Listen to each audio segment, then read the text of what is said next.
that was weird because I hit the thing and then everything changed and everything was different and my life is a mess. How do I say this? It's Patron Hangout time. It's the first Sunday of the month and there's no wrestling on, so thank goodness for that. Small favors doesn't work. This is the night that we take a little bit of time and welcome all of those from our Patreon who open up their wallets and help us out a lot. It's our way of saying, hey, thanks for helping us out and spend a little time chit-chatting with everybody, not just through text on the Discord. Today, though, before we get things started, we have Amber has a bit of an announcement as far as the future of Married with Clix goes. Yes. So going forward from today, I'm actually going to be stepping down from the channel. I don't know if this is going to be a permanent thing or temporary or what have you. Life has just gotten too much in the way, and every time we've probably had this discussion like the last 3 or 4 months of trying to get me more active in the channel and try to get stuff like that back up, try to get the games back up, and a lot of it is just, it's not happening, and to be blunt, I really just don't want to. I unfortunately, my desire for this game and my enjoyment of it has kind of gone away lately, and I want to take a few steps back before I end up completely hating it. And part of that is being overworked just through working full-time, taking care of the kids full-time, and then also feeling like on top of all of this is yet another job that I'm doing. So I know I haven't even really been active on the channel for a long time now, but even just trying to get back in, I don't have the desire's not there for me to want to do it. And when I'm basically sitting here having like anxiety attacks over trying to get content out, it's probably a good idea to stop for a little bit. So that's, sorry to put a bit of a downer on the beginning of the night, but that is what will be happening. Like I said, I don't know if this is going to be a permanent thing. I might take a few months off and decide that that's enough and come back. But you can't just come back. That remains to be seen. Everything's going to change. You'll be like, no, you can't just walk in and expect them just walk back in. This is not how. No, we can't have this. I kind of understand where Amber's coming from because, unfortunately, in the evenings I have time to do things like I do the live shows and everything like that. But I start them at 10:30, which is just after Amber goes to bed. Our kids are in bed by 9:30, which means she has an hour. And if she spends that hour doing stuff for the channel, she is using all of her time that's available. I have a little bit more in the way that my sleep schedule works and my work schedule goes that I can do this stuff. Plus, I take HeroClix a little bit more seriously than Amber does. And, so we're probably not necessarily going to rebrand right off the bat because I am still married and we are still going to be married, play HeroClix and stuff. Amber is still coming out to our games and dollies. But as far as that promise to make live games happen again, it's okay. I didn't necessarily promise that. I just said I'm going to try. I'm going to still do something in regards to games because gameplay is what got us here, and gameplay is what people love. We got a recent Krakoa versus Krakoa on Krakoa map game that has come out, and that was I was able to edit that. Boy, do I ever respect the work that Amber did as an editor, but I'm going to try to do it my way, and the fact that I'm going to show. Anyway, that's a minor point. Amber, love you. Be you. And we will carry on with just myself and the Metal Lab crew in whatever format that we can. This doesn't mean the channel's going anywhere. We're sticking around as a channel. There's just going to be significantly less Amber And by significantly less, I mean, I know that hasn't been much, but I wouldn't even expect to see her on the Patron Hangouts. And who knows, we might change dates around on that one to make things work a little better.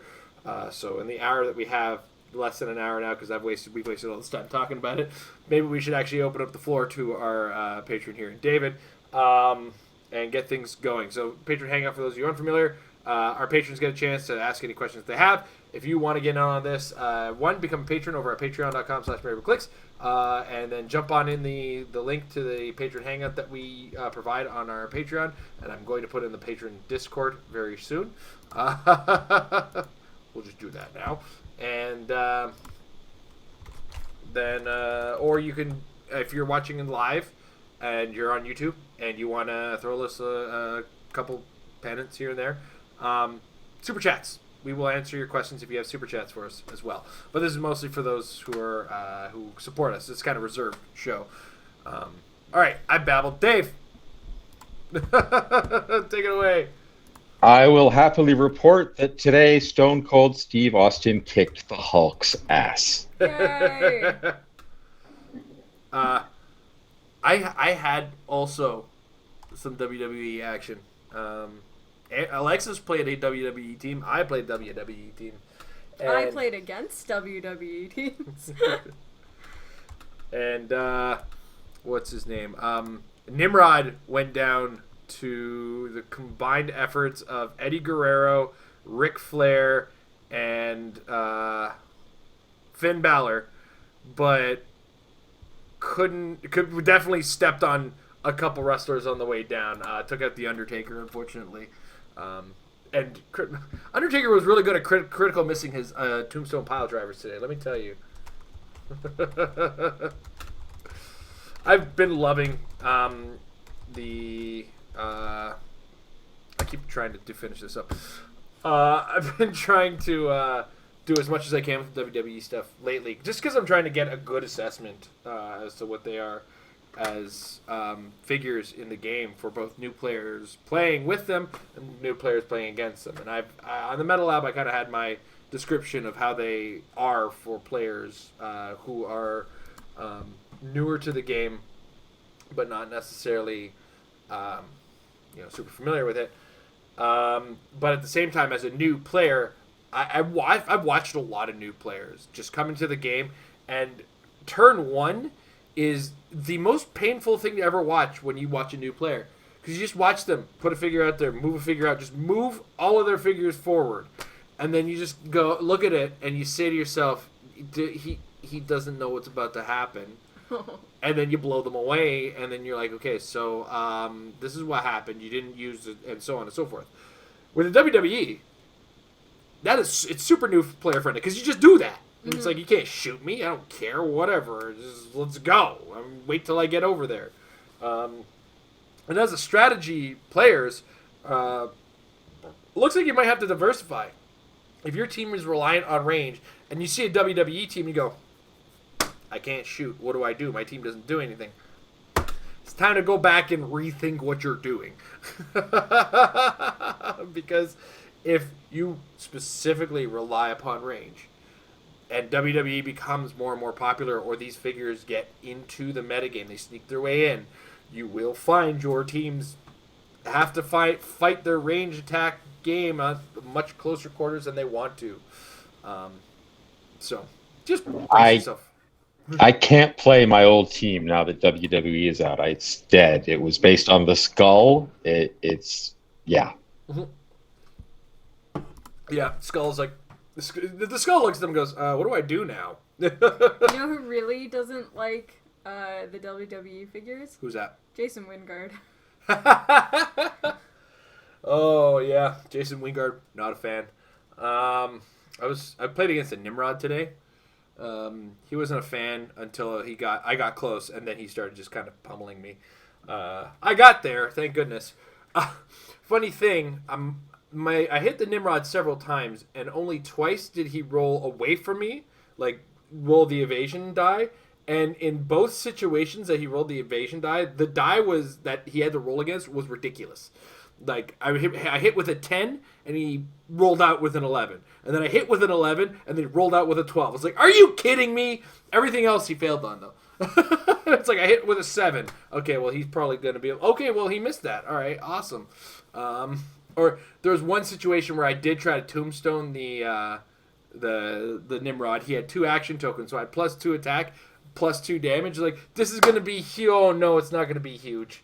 I'm gonna roll. I rolled a 4. Well, a 4 is a hit. In my final game, there were so many tombstone pile drivers done against me. So many. Oh, all in all, WWE stuff is a ton of fun. It's really, really exciting, and they caught that it's a Castlevania shirt. I guess the text is it's Japanese, Korean. I don't know. I'm not sure. It was a cool shirt. I love the anime, and I love the games. So there it is. Or chat caught that. It's like, what does he mean, Dracula? Oh yeah, he caught that, didn't he? What else is there to go on about WWE other than the love of the? I love the light objects too. Somebody stole my chair. I'm gonna fight somebody. I'm gonna hit somebody with a steel chair when I find out who it is. I think it's my buddy Ryan. I went over to his house and played too. And that the trail of the celebrity teams massacres continue. I do have to say that the having the WWE has definitely made Alexis a little bit of a hard player to play up against. Alexis went 2-1. Yeah, she lost in the finals. Lost in the finals. If she won their last game, she would have won. She would have won the tournament. That's my kid. Yep. And like this is a week where she hadn't had a bye on any of the turns. Like she went up against 3 opponents. Yep. Kid is she's becoming a bit of a shark. You had to find something that she liked. And yes. She always characters plays, that she likes. She plays all the lady wrestlers. So as much as I wanted her to be like, okay, here's the DC superhero girls, here's the Marvel girls. Nope, it was the female wrestlers that got her really into Take my daughter to live wrestling events. It's like, oh, there's an Asuka and there's just wait for the Bailey figure.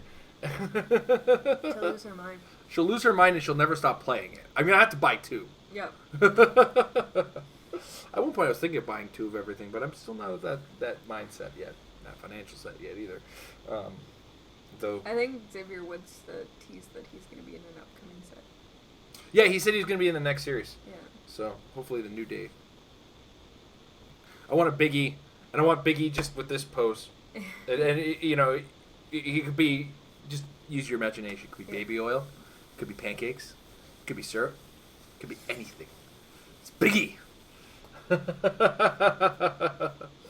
Oh boy. All right, carrying on. Dave, floor is yours.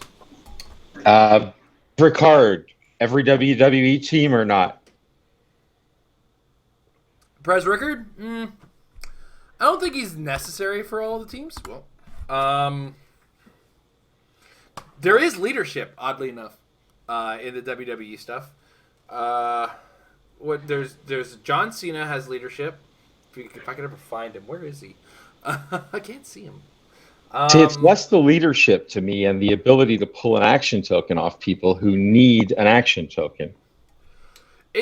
I've also found that taking action tokens off of the WWE guys is really it's finite mathematics. Like at a lot of times, I kind of want them to have that first action token, and then getting that second one off becomes a little bit more tricky. I have found personally, because you still got to rely on the leadership role. And even though Perez Rickard is a 50-50 chance, it will also to a degree depend on my opponents. Action tokens, and on a bad turn, they might not have any to pull off of.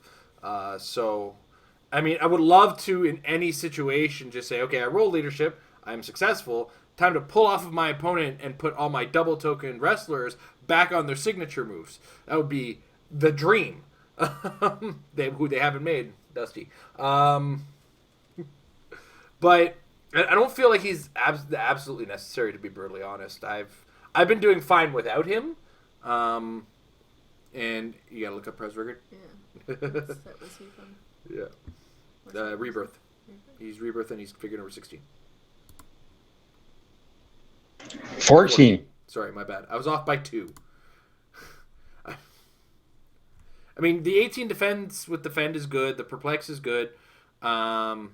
It's not like I don't feel like he's absolutely must-have necessary for the team, just because there are sources of leadership, and I find them just as reliable.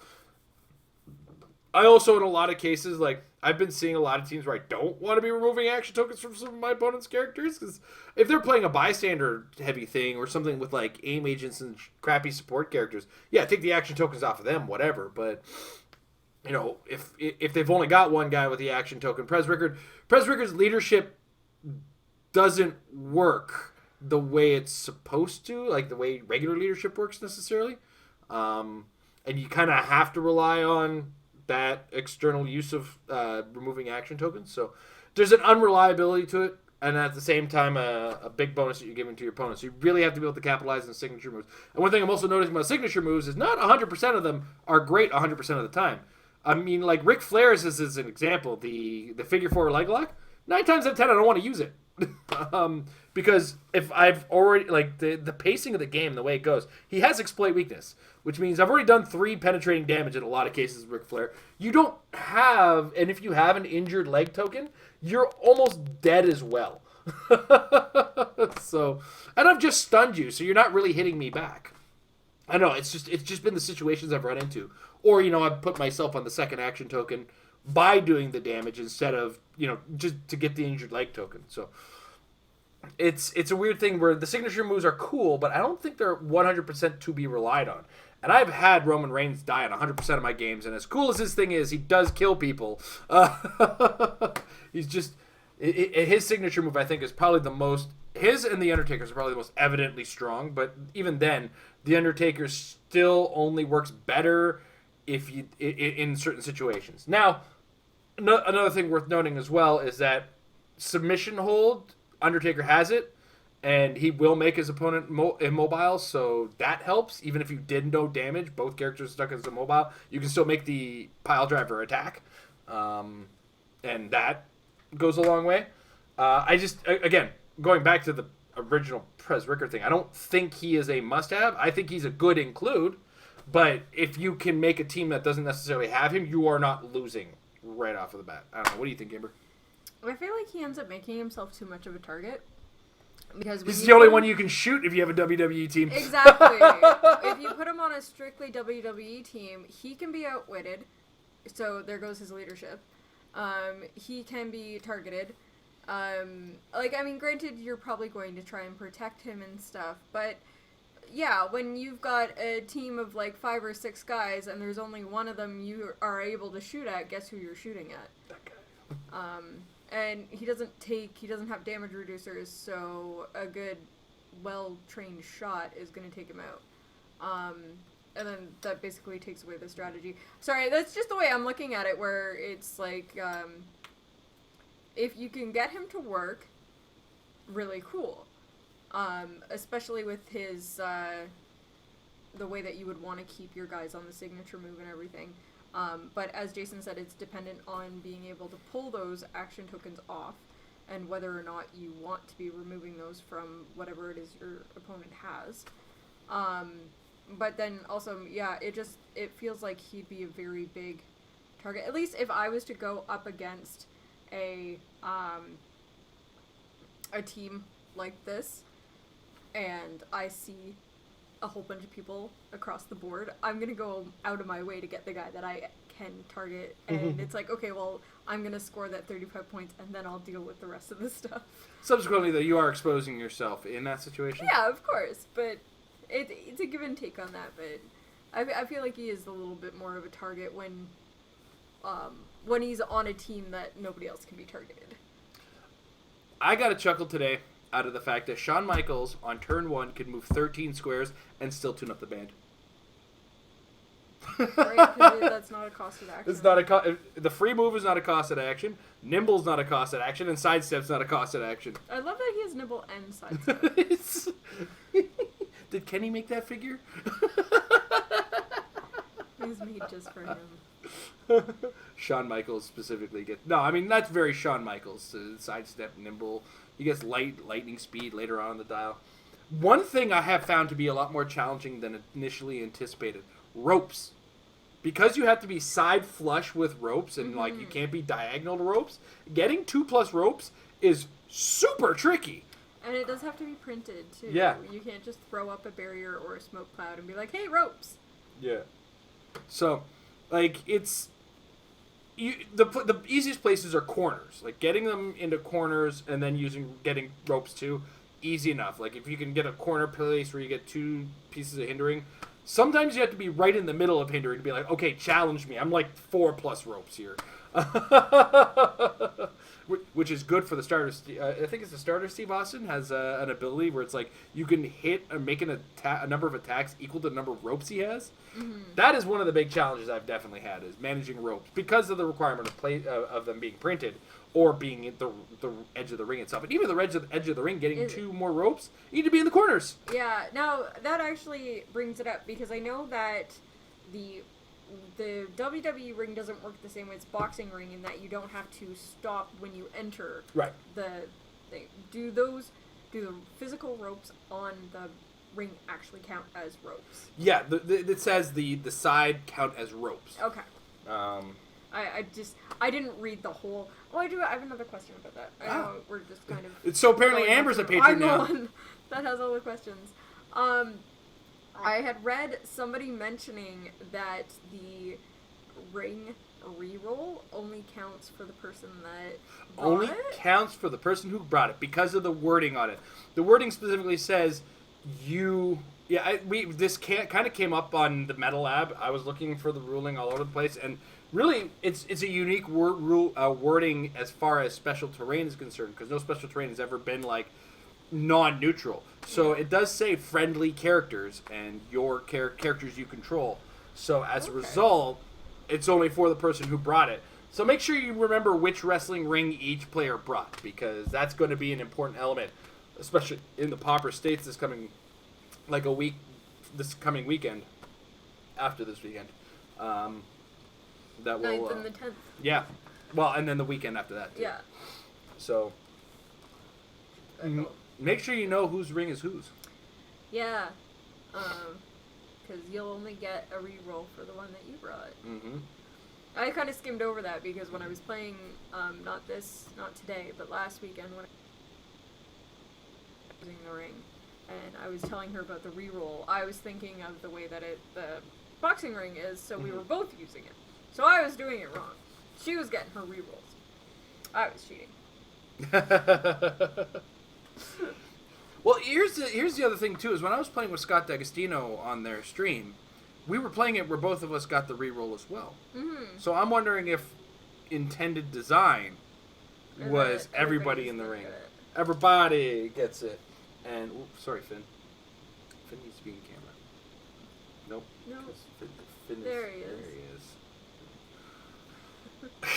There he is. The real rock and roller. One more fun challenge for WWE.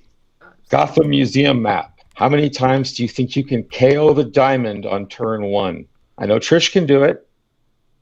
If you place the ring to take out the blocking walls, you can get that diamond and get back to your starting zone and KO it on turn 1. I'm trying to remember that map. Just pulling up one of those HeroClix map database things. I think it's called the HeroClix Atlas. Is it HeroClix Atlas? HeroClix Atlas. This one? Yeah. That long-standing Realms post? Wow, it's another useful thing they've found in the Realms? I just don't know how updated it is. Yeah. It has the WWE rings. That's how updated it is. Well then. So this was Batman. Do you know which set it was from? It might have been Harley Quinn now that I think about it. Harley Quinn. It's either that or animated series. Harley Quinn and the Gotham Girls. This is riveting stuff, I'm sure. Well, that's a roller derby. The Gorn foot. No, that's not it. That's the roller derby in Harley's apartment. Right? Yeah. So then it would be Batman animated. Batman animated. Batman the animated series. No, not Spooky. Ha ha hacienda. Hey, Steve. No, I went backwards. In time. I have a link. Just a moment. I will post a link in Patreon. There you go. Just scroll down. Come on. No. Discord, stop being a piece of trash. There we go. All right. Oh, let it go. Just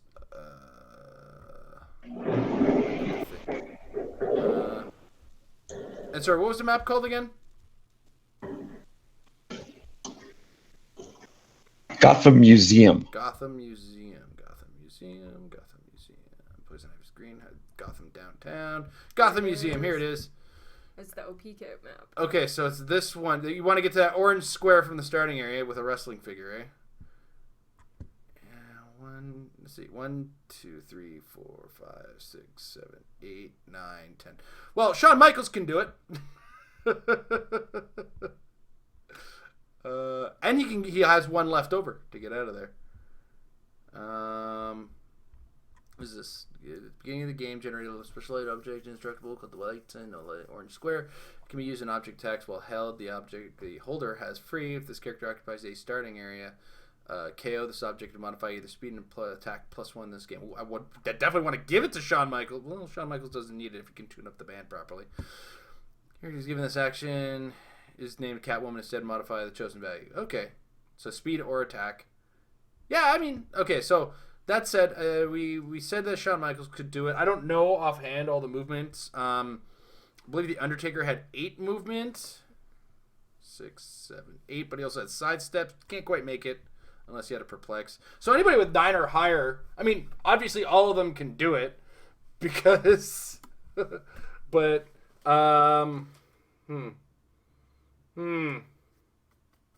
who's the best for it? I mean, obviously, I'm kind of leaning Shawn Michaels' direction.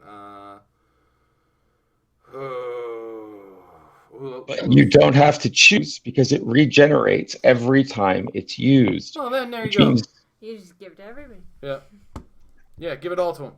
And that's part of the +5 points. So WWE with the Gotham Museum. You heard it here from Dave first. How you doing today, Steve? Hey, how you doing? Can you hear me? No, I cannot hear you. Very, very faint. Like, I don't have this all set up properly. 1 second.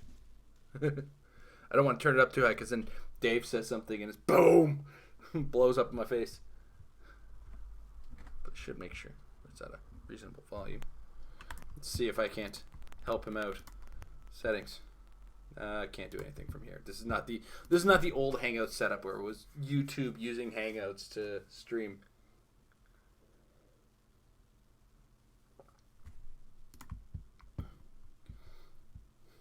Just watch Steve. Let's all stare at Steve while he tries to figure it out.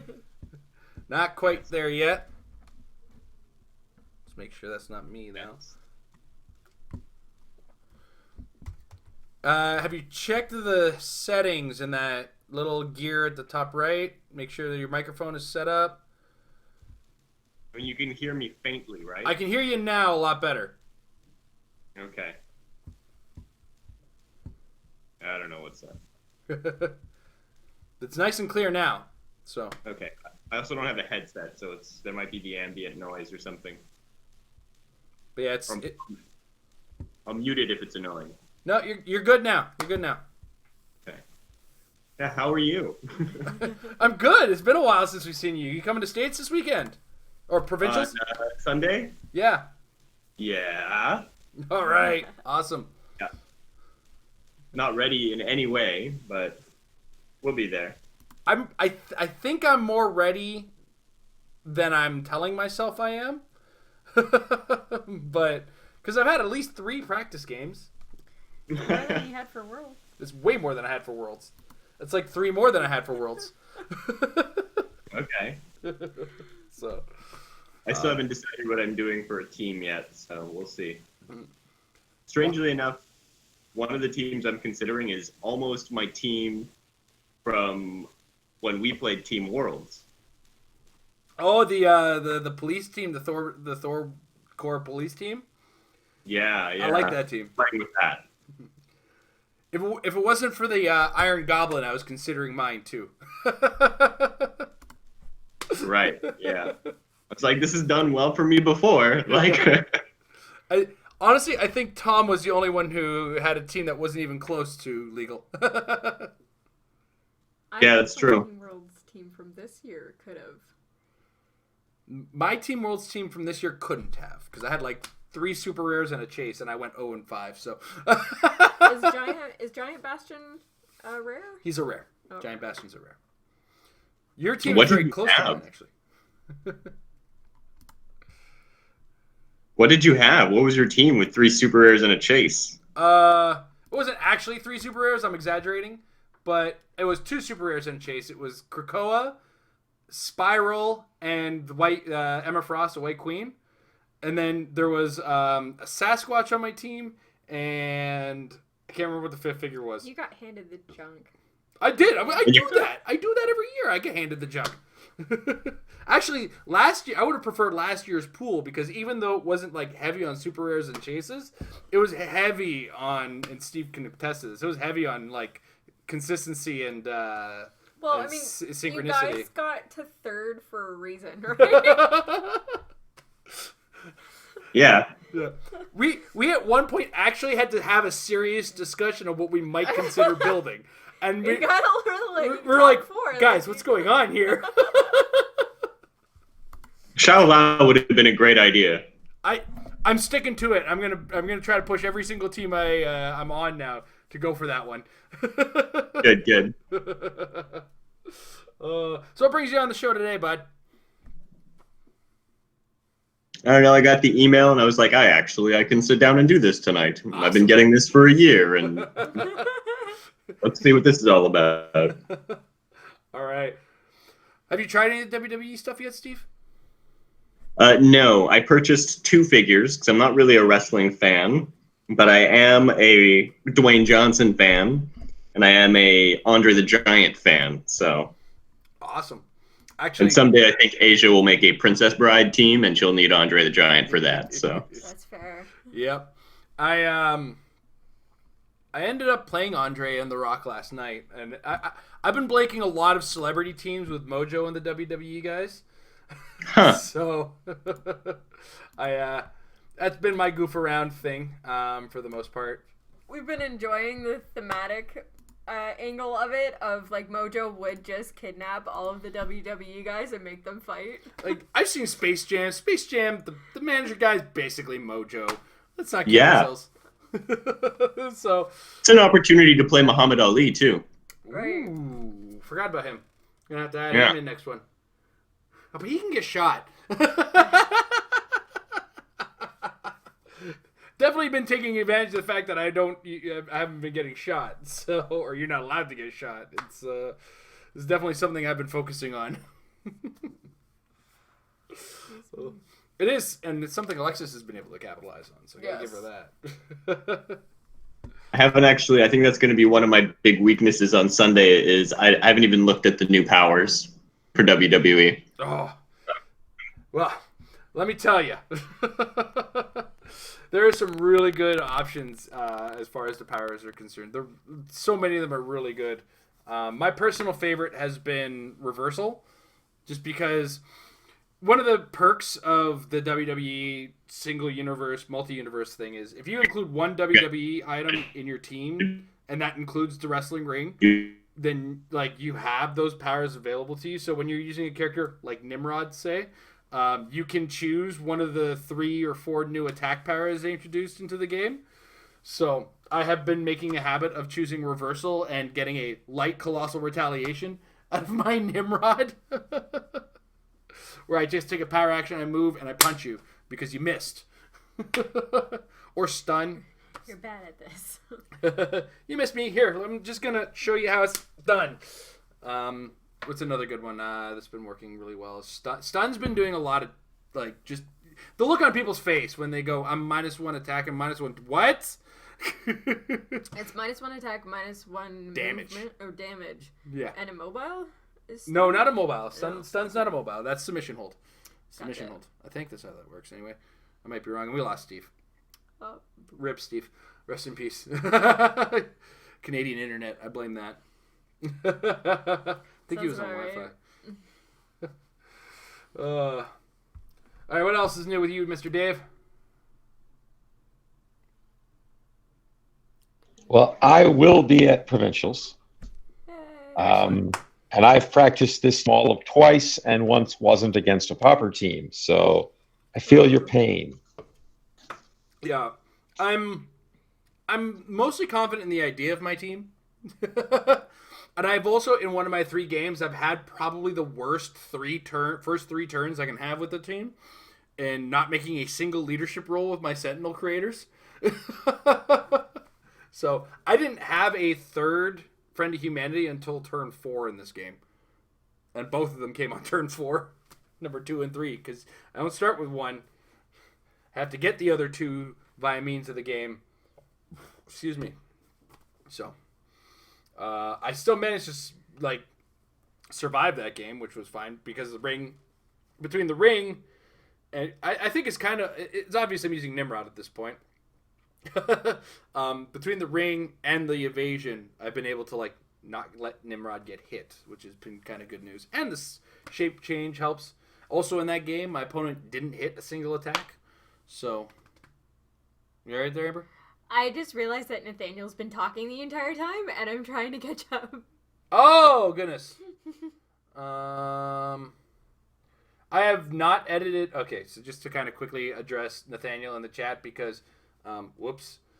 Sorry. Sorry, had Nathaniel. it on the wrong tab. Yeah, I did have it on the wrong tab, and then when Dave put that in the right tab, we completely missed this. Okay. So you got his condolences about everything. Did I do an edit of Amber's best clips reel yet? No. We don't even have the raw footage to be able to do that. And do you know how many YouTube videos we've made? There's hundreds.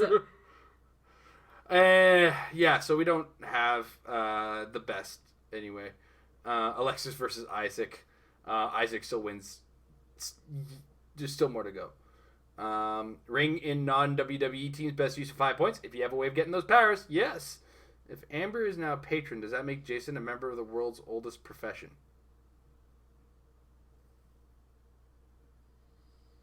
Are you paying me for that? Are you supposed to be paying me for this? Because if I'm supposed to be getting paid for that, you're getting ripped off. Because I'm getting it good. That means you come cheap. I mean, are we talking about by the hour?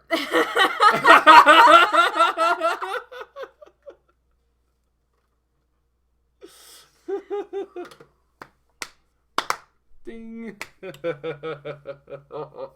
Oh man, that was a fast catch up and unfortunate. Why did we go for that? He wants the wrestlers who wore the Dragon Con Marriott carpet. Oh, so the New Day. He wants the New Day as wrestlers. I think he wants them in that outfit too, but I doubt. Well, I think we're gonna get the baby blue New Day outfit if we get anything. Yeah. Because that's the most iconic. That's what they go out in, baby blue.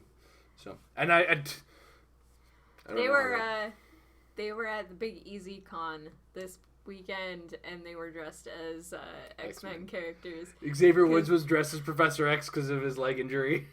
It was so good. Yeah, he did something to his Achilles tendon, and he's not allowed to walk right now. So Hurt himself in a house show. yeah, Oldest story in WWE. so he was dressed as Professor Xavier so that he could be wheeled around, and it was awesome because his show name is Xavier. What was Big E? He was dressed as... He was Magneto. Yeah, okay. And then Kofi was Wolverine, if I remember correctly. Yeah. Yeah. Okay. See, I remember these things sometimes. No. Hey, man, they're lucky to be out of Saudi Arabia, so... Did they go? What's that? Were they in Saudi Kofi and Big E were there because they were part of the tag team turmoil match. Gotcha. But well, obviously Xavier wasn't. Xavier was not because he is hurt. Yes. And did not travel and did not get caught in the hostage situation. Sorry, the rumored hostage situation. And apparently Nathaniel is going to paint his New Day figures to match that carpet. That's going to be trippy. That's awesome. It's going to be awesome.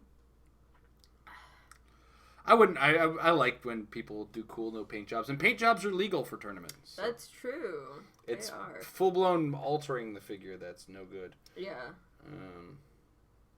I think their big thing is still just the communication on it. Like, just the idea of making it try to confuse your opponent as to what character it is. Yeah, that they're really trying to avoid. Klingons and Popper, Dark Horse. Perhaps everything's a Dark Horse and Popper. If you win and nobody's expecting you as one of the 7 teams that's viable in the format, or the 7 teams that people have come up with, then yeah, it's probably a Dark Horse. I mean, the thing is, any team can win in any given situation in a lot of cases. And the Klingon keyword isn't bad. There's actually a lot of really good Klingons. Just wish more of them were named Worf. But I do believe that there's some potential as a team for the Klingons. I believe there's potential as the team for Starfleet. And X-Men has its viable team. Sentinels has a viable team. So I think Klingons will definitely have some kind of place in the format. It's just a matter of finding that one team and that one combination that really kind of puts it all together. So, anything you want to add about that? No. Amber's like, this is why I'm not leaving the show, Jason. I don't keep up with this competitive crap. Amber just puts the figures on the table. I'm actually surprised she's not playing the WWE just with her playstyle. So, I kind of want to just troll him and say no, the Klingons have no chance, but I'm not going to say that. I think there's a Klingon team out there, especially once you include the original series and Resistance is Futile. So, just getting ready. Just be ready for the Klingon. It's a Katy Perry joke. It's a Katy Perry joke? Yes. Because he asked if the Klingons were the Dark Horse. Oh, stop. You know what? You're fired now. That's why I didn't say it out loud and I put it in the Discord.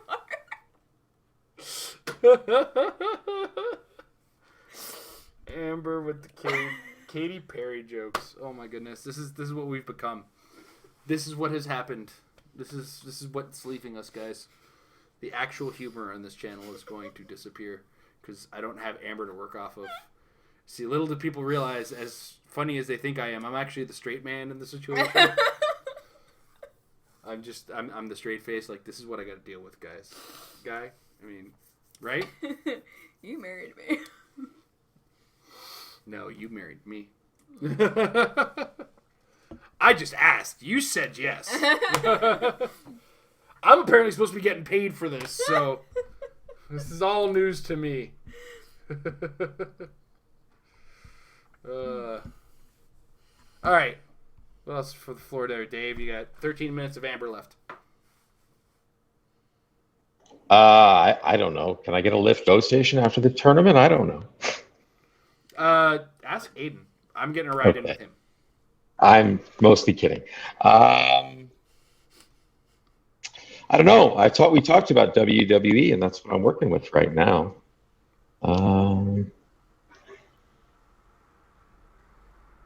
What's your favorite power so far with the WWE stuff? Of the new powers? I'm going to say Slingshot at this point. Submission Hold looks really good too, but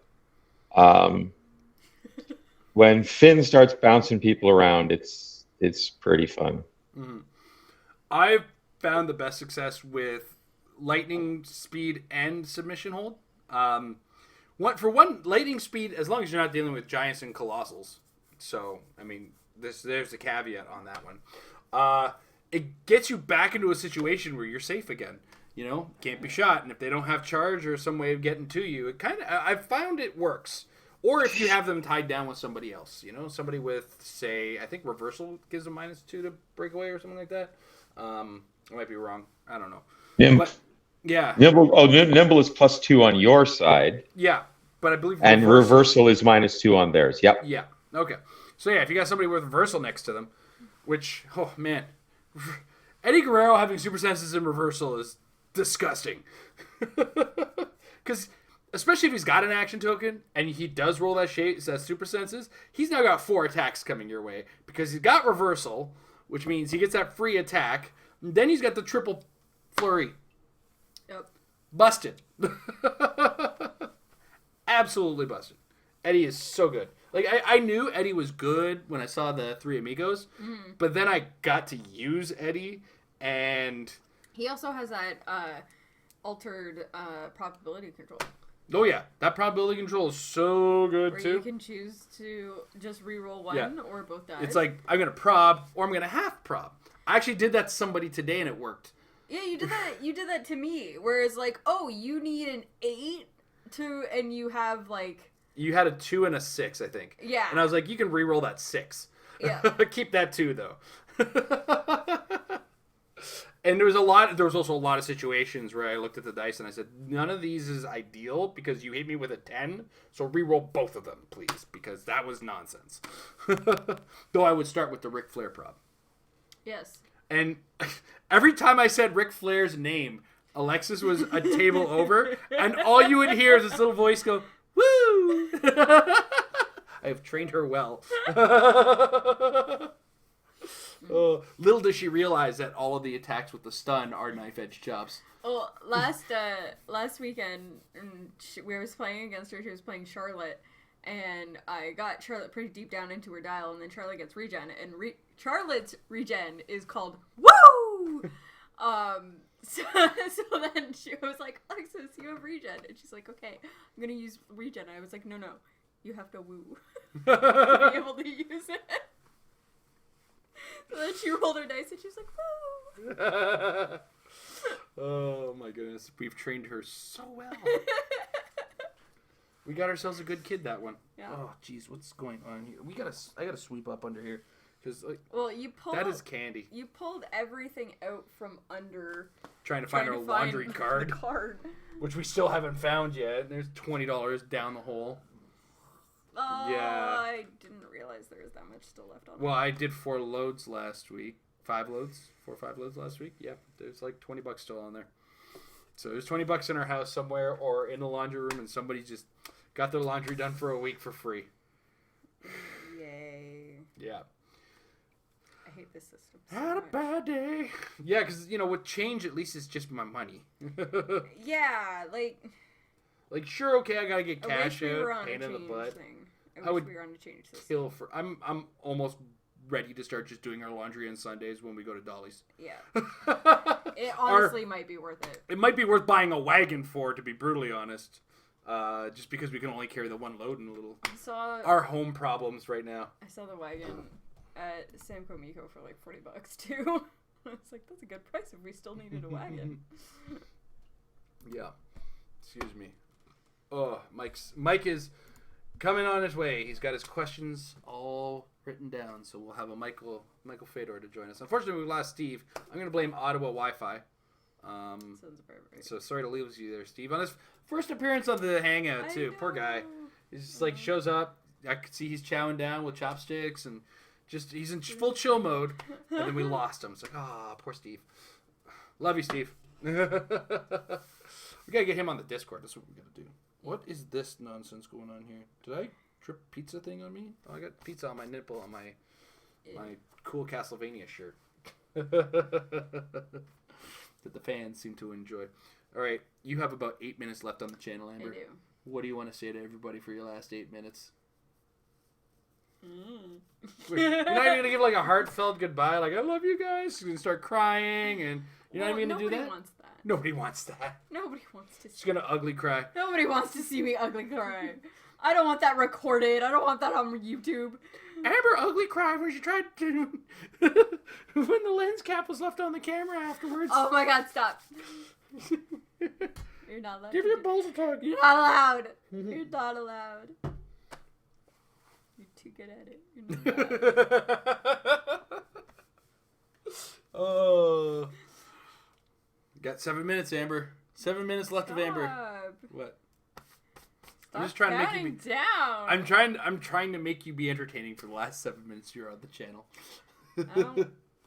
We're supposed to be answering questions. I know. We And got no questions. Dave ran out of questions. He wanted to talk about WWE stuff. We've kind of talked about the powers a lot. I haven't gotten a chance to play them because you and Alexis have been playing them. There's 18 figures, and we've each used at most 5. And? What's wrong with the other 6 or 7? The other 8 are, like, characters I don't know. So? Have you looked at the WWE maps? And any thoughts on them? What do you think about the maps, Amber? I have done the map with the ring in the middle. I don't know the names of any of them. That's just the arena map. Yeah. I played that with the actual ring in the middle, and that was a lot of fun because the stands are obscuring terrain, so you get to like actually weave through the fans. I love doing that with Roman Reigns because that's what he did with the Shield. And then I played on the backstage twice today, and then I also did like the training gym or something, the one that Performance has Center. both Training rings. And I played on that. So there's only one I haven't played on. Wait, the one with 2 rings on it? Yeah. The one with 2 rings on it is War Games, isn't it? I don't know. I'm gonna need the maps again. Either way. Yes. Yeah. I like them. I found that the backstage was kind of interesting because it, in a sense, almost like forces you into the middle, but not really. Just because like there's the rooms on each side, but like they're not connected to each other or anything, so you actually have to go into the rooms. So the rooms are like in the middle. You could do this around each other, or you could find yourself in the middle, or you could kind of do this thing in the middle. I may have actually played on all 4 maps. Now I'm trying to think about it. Yeah, because I may have actually played on all 4 maps. There's the backstage area, there's the training, the performance center, there's War Games, and then there's the arena. Yeah. Oh. They're fun. And some more on the Discord here. Emily wants to know if you're coming to Provincials. Sadly, I am not. We could not get a babysitter, so... We tried. Everybody's just busy. We had nobody to watch the kids for us, and that's just not the type of tournament to bring them all out to, just because that has the potential to be a very, very long day. And the last thing that we want is to have the kids running around while we're trying to actually focus on playing a tournament. It's not like the Sundays at Dolly's where it's like casual play, and if the boys get a little too loud, we can yell at them. And then Alexis is actually playing. So, yeah, Alexis isn't ready for big tournaments just yet. No.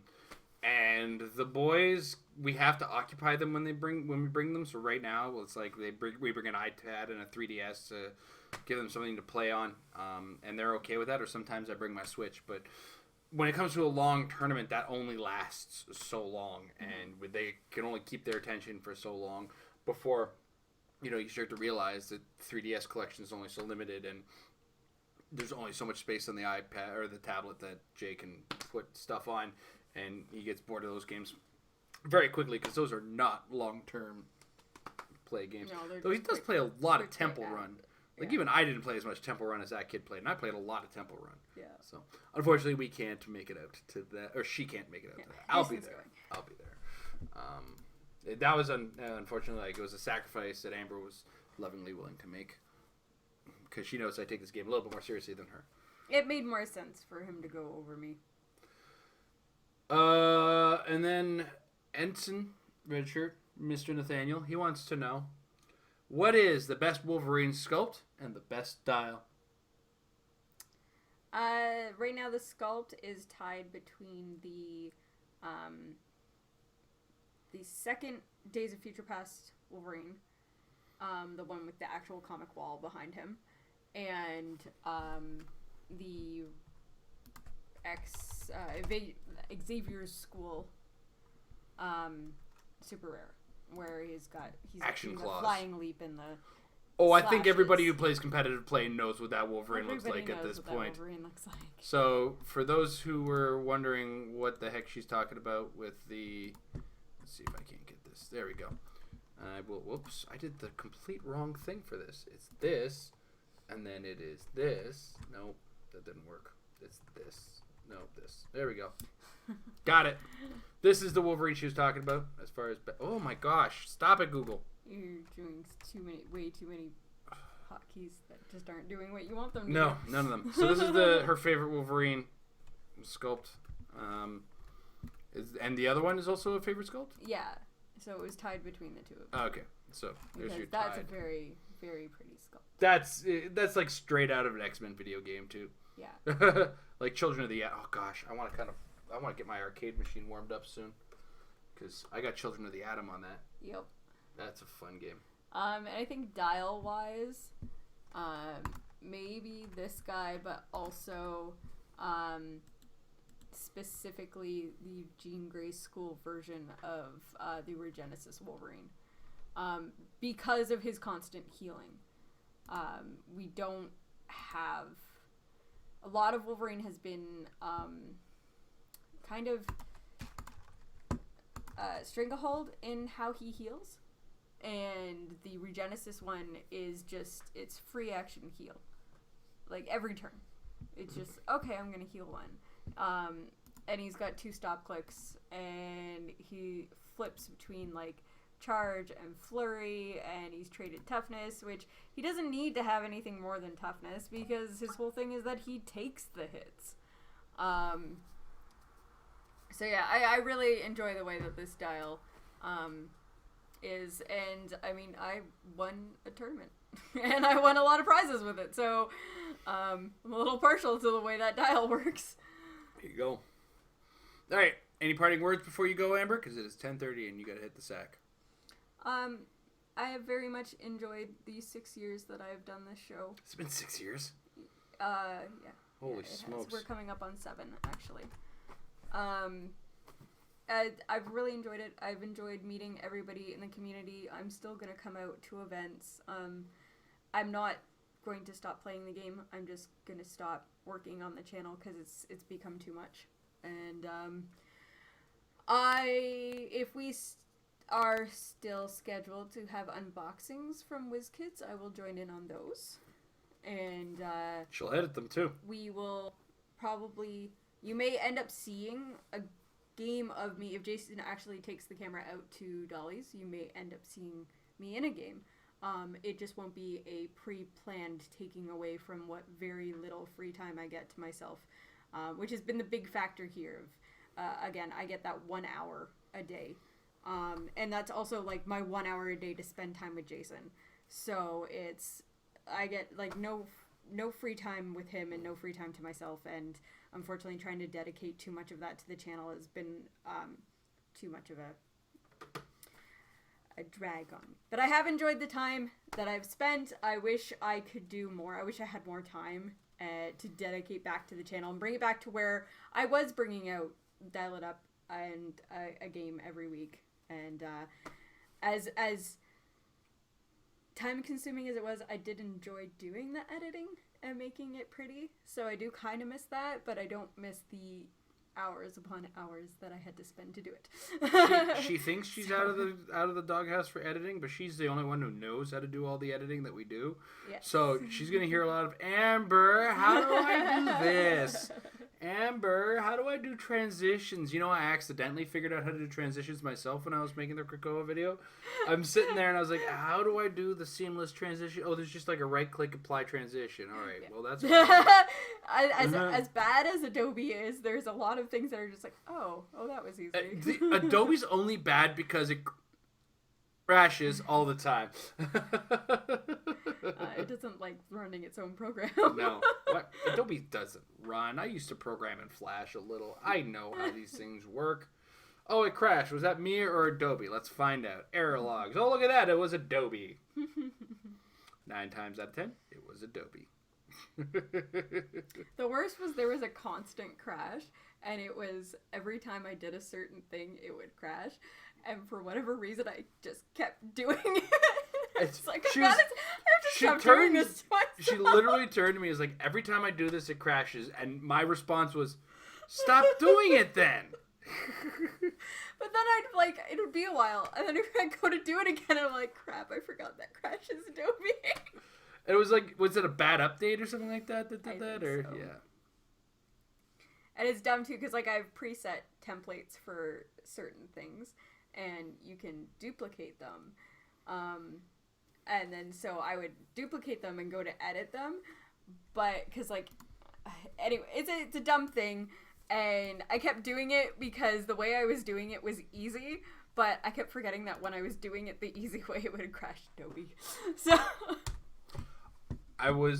it's kind of funny because I was thinking of playing Good Riddance for you on your way out. No.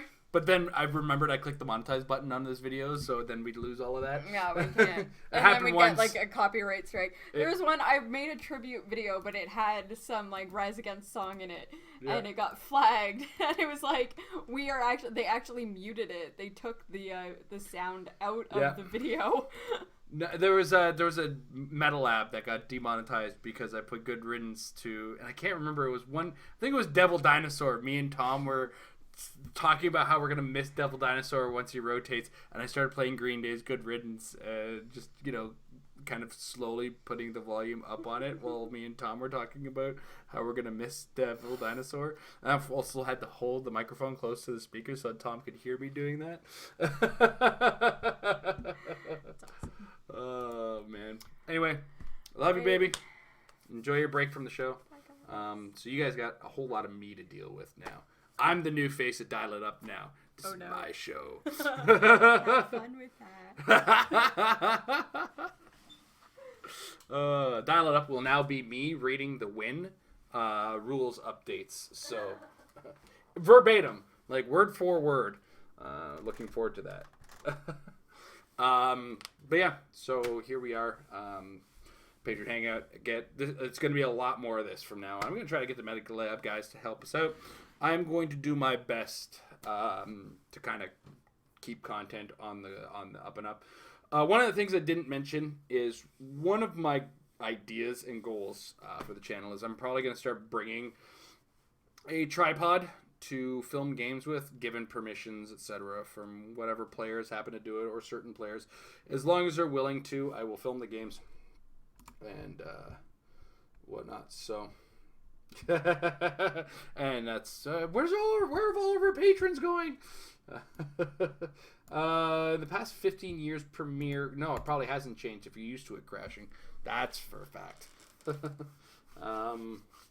Anyway, so I do want to bring games back, but unfortunately my initial plan to do them live more often probably going to go out the window unless I can convince some of the Metal Lab guys to come over on semi-regular basis, or just have guests come over and play games on stream.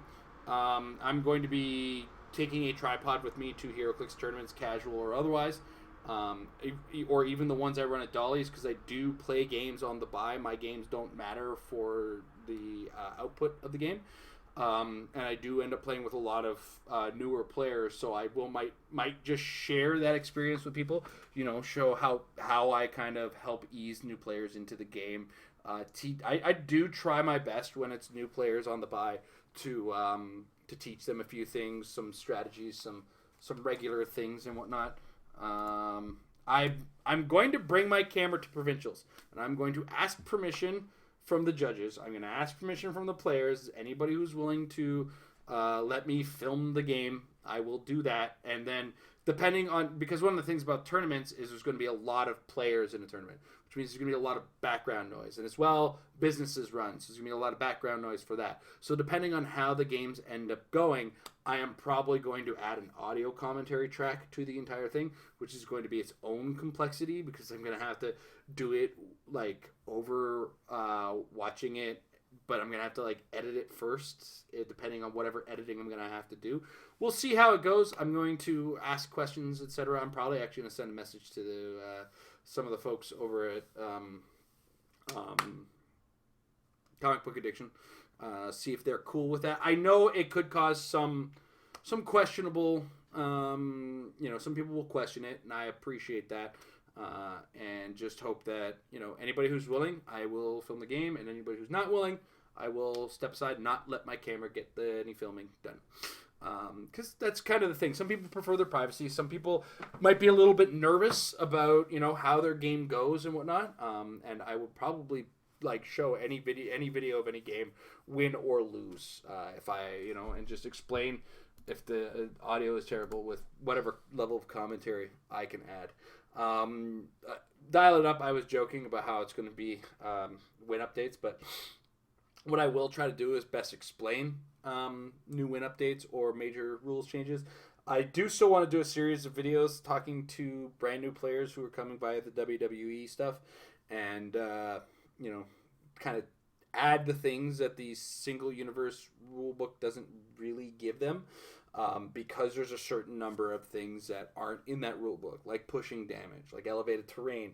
And while their characters themselves won't be taking it, they'll have to understand when somebody says I have willpower on their Undertaker, they have to understand that when they have an action token, they now run the risk of a push. That kind of stuff is kind of going to be my goal for that. So long term, I'm gonna do my best as best I can with the time that I got. It's going to be a little bit of a slow ramp up at first because I'm gonna have to acquire the content, and as a solo rolling person on that, with the help of some of the Metal Lab guys, of course, at times I will do my best to manage my time and all of that information when I can. And of course, if those guys are willing to film any of their own stuff and they want to do that, we'll talk to them. There's a lot of talking I got to do with the Metal Lab guys, to be brutally honest, but they got to show up. So they've all been very busy. Mike's going to be off a couple days on his show, so he's actually going to be back this week. And I do believe I was talking to Happy Little Hero Clix about joining us for an episode or two, just to, I want to talk to him. We've talked on chat a few times, but I wouldn't mind having a more face-to-face-esque conversation. I've talked to him in person in a couple of tournaments, and he seems like a decent enough dude. So I do have to get in touch with him again within the next day, because tomorrow's the Metal Lab, and I think I want him on that show. And Tom's been busy too. So as far as the name, like I said, if people are offended by the fact that I am a married man playing HeroClix, deal with it. Now going to be more of an Al Bundy role than a Al and Peggy sort of situation, I guess. I wonder if people do realize that was in the root of our name. I think just one day I was watching, I was watching Modern Family, and then I was musing about how Ed O'Neill used to be on Married with Children, and then the YouTube channel of Married with Clix was suddenly and accidentally very much born between watching that and episodes of Rooster Teeth's Achievement Hunter guys just playing Let's Play games or doing Let's Plays. Wow, what a long way we've come from that. So, and as I babble my way through, if anybody in the Patron Discord, of course, feel free to ask some questions, or if you want to bring anything up. David, interrupt me at any time, for the love of God, because I'm way off topic. If you have anything you want me to talk about directly, or anybody else wants more things about the future of the channel. I think we're gonna rebrand. I've been talking to myself at this point, and I asked Amber. I think I'm gonna rebrand Into the Mind of Madness back to the Metafix, just because I kind of miss doing that type of content. Metafix was always just my kind of thing where I always wanted to teach without giving too many of the answers. And Into the Mind of Madness is kind of morphed back into that, where I talk about teams, but not necessarily as how you're going to play it, but more or less all of the things that are incumbent or that come with that, being playing with or against it. Any kind of team that you play in HeroClix, you got to know, it's not enough for me to say, hey, this team, play it. If I don't tell you why or what it loses to, you're going to go out there because of my bad advice and just be like, okay, well, what's going to happen? Why did I lose? What's happening? I didn't teach you correctly. I didn't teach you the thought processes and everything like that. And that's one thing I've always kind of gotten into. So yeah, kind of, I'm going to just, after states, a lot of things are just going to kind of flip around back to the old days of things. But it's going to be a lot more my face than Amber's face, that's for sure. And I'm really hoping that the game content that I can put together does really work. It works out. I really hope it does, because it is what it is. It's going to be a challenge for me at first, and just keep on watching, keep on subscribing, keep on that notification bell, I think is all the YouTubers tell you to do. That just, if you keep watching it, I'll keep making it, and we'll keep our eyes on that. So, though I do have to, I'm going to kind of, in the new year, I'm gonna rebuild the Patreon. I think we're gonna keep the action tokens, but we're gonna have to come up with some new stuff to do for the patrons, just because I feel like I'm failing in that regard, and I'm not doing a particularly good job of providing you guys with a worthwhile service from the Patreon, because I feel like it should be an extension of the channel, where it's like, hey, here's all this cool stuff I'm doing with you guys, and then over here in the channel is what everybody else gets. But the Patreon, I feel like, kind of should be its own little quiet thing. Well, we have the Hangout, that's cool, and we have the action tokens, which is its own little marker, and we appreciate everybody who's been accumulating those. There's quite a few people out there who've got Emily's probably got one of the biggest collections at this point of the action tokens to date. So, and yes, Emily, we have your next two. I promise you. When I see you at provincials, just do remind me that morning. Don't remind me. You'll remind me, but me and Aiden will probably already be on the road by then. What else is up in the world of Married with Clix? We have a double dose of Into the, if you missed the Facebook, double dose of Into the Mind of Madness coming this week. We had a bit of a busier weekend than expected. Plus, me and Amber had the conversation that she wanted to step away from the channel. And as a result, we kind of had to reschedule things. So the last two episodes of the Popper Prep are going to be up between Tuesday and Wednesday. Tuesday, I'm going to talk about WWE and everything about it. Like, there's a lot more to it than was initially anticipated. Because I was just going to go figure by figure. But that is only half of the story. And it's only like 20, 18, 24, 30 figures to talk about in total. No, 28 figures. Because there's the 18 that you can get off the shelf. There's the 6 in the Rock and Stock Connection. And then there's the 4 in the Mixed Match Challenge. So,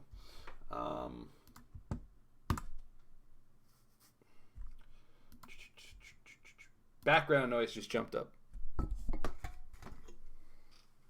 Let me just kind of see what's up with that. I don't know. Give me a second. Put it on again. No, it's on my end. Oh, okay. Talk anymore. I'm surprised. I'm looking forward to surprising people by not playing an Alpha Strike this year. Emily not playing Alpha Strike. That is going to be surprising. Emily, what are you doing with my life? I'm not ready for this. You can't do this to us. Emily. What are you doing to me? Emily playing differently. Finn Balor's signature move and stop clicks.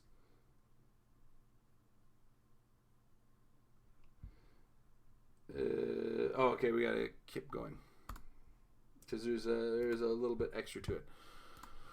I'm gonna pull them. In the meantime, I'm gonna actually pull them up.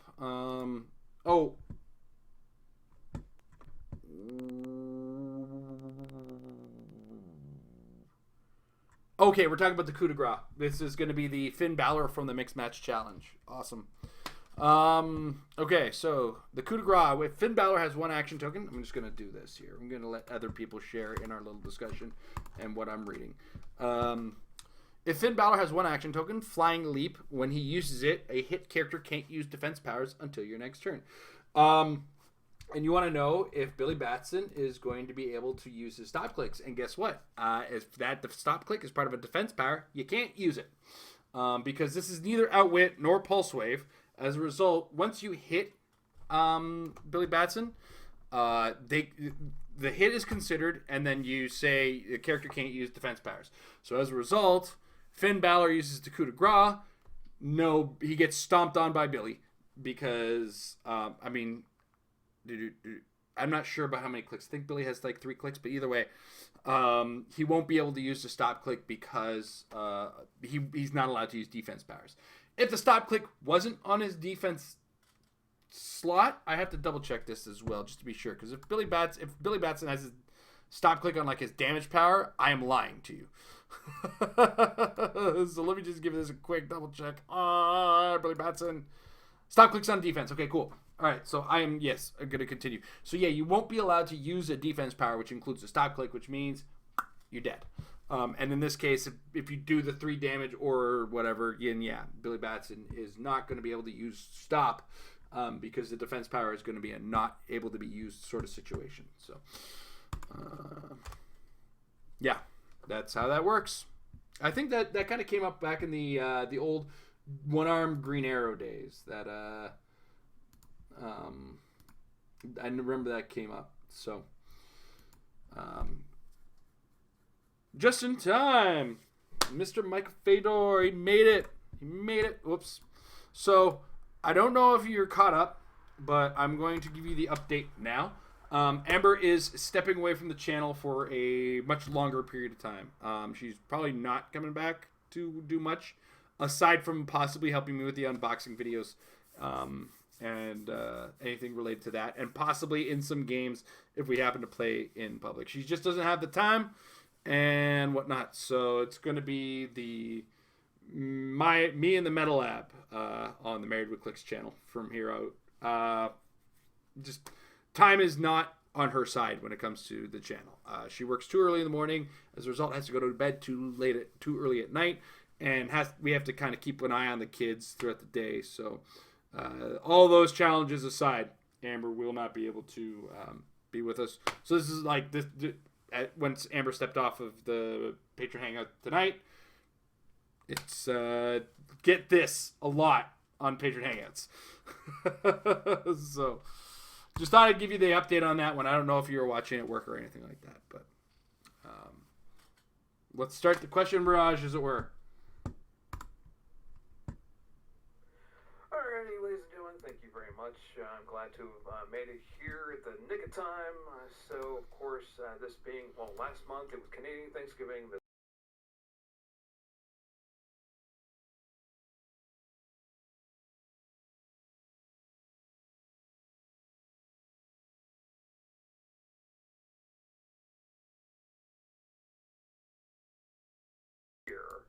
And you can't, of course, you can't say the Patreon.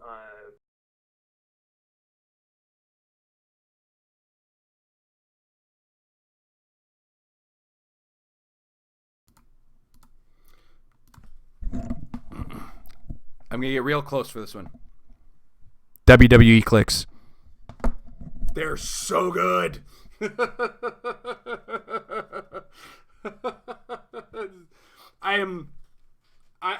We've spent most of this episode talking about them.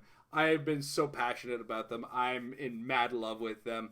I cannot contain how much I really appreciate what they are. So, yeah. I just realized I need to keep the computer sounds on when people are talking on the Patron Hangout. But yeah, so overall, the WWE Clix are really Canadian Thanksgiving, what I'm thankful for. So.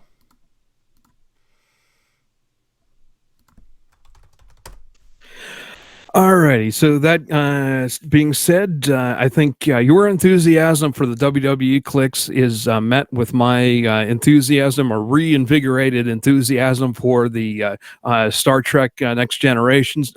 We also had some of those, and hang on a sec. Oh well, all right. So yeah, I even went and found a couple of places that was still selling the old original series Star Trek, and think, okay, well, I didn't buy too many of those. Long story shorter is that I also picked out a Lieutenant Uhura, and so I want to know, like, I think, yeah, oh yeah, and I also pulled out the Mirror Universe Uhura. And I thought, okay, well, she has the Starfleet thing. So what I was wanting to do was, okay, well, let's take some of these and start mixing them in with maybe some other teams from the next generation. So what do you think? What the heck? Let me go over to. No, they're not within reach. But Lieutenant Uhura, I think she has some buffers that I was thinking, like, does this also? This is leading up to my question. Is this also or ignores the rule of three or something like that? That she can buff up some things like that, and you can still do some perplexing to it as well. Or hang on. So I got her power right here on HC Realms. I'm gonna actually do that right now here. So she's got the communication officer. At the beginning of the game, you can choose a copyable team ability that an opposing character can use as long as Uhura is on the map. Adjacent friendly characters and friendly characters with Starfleet keyword can use that team ability.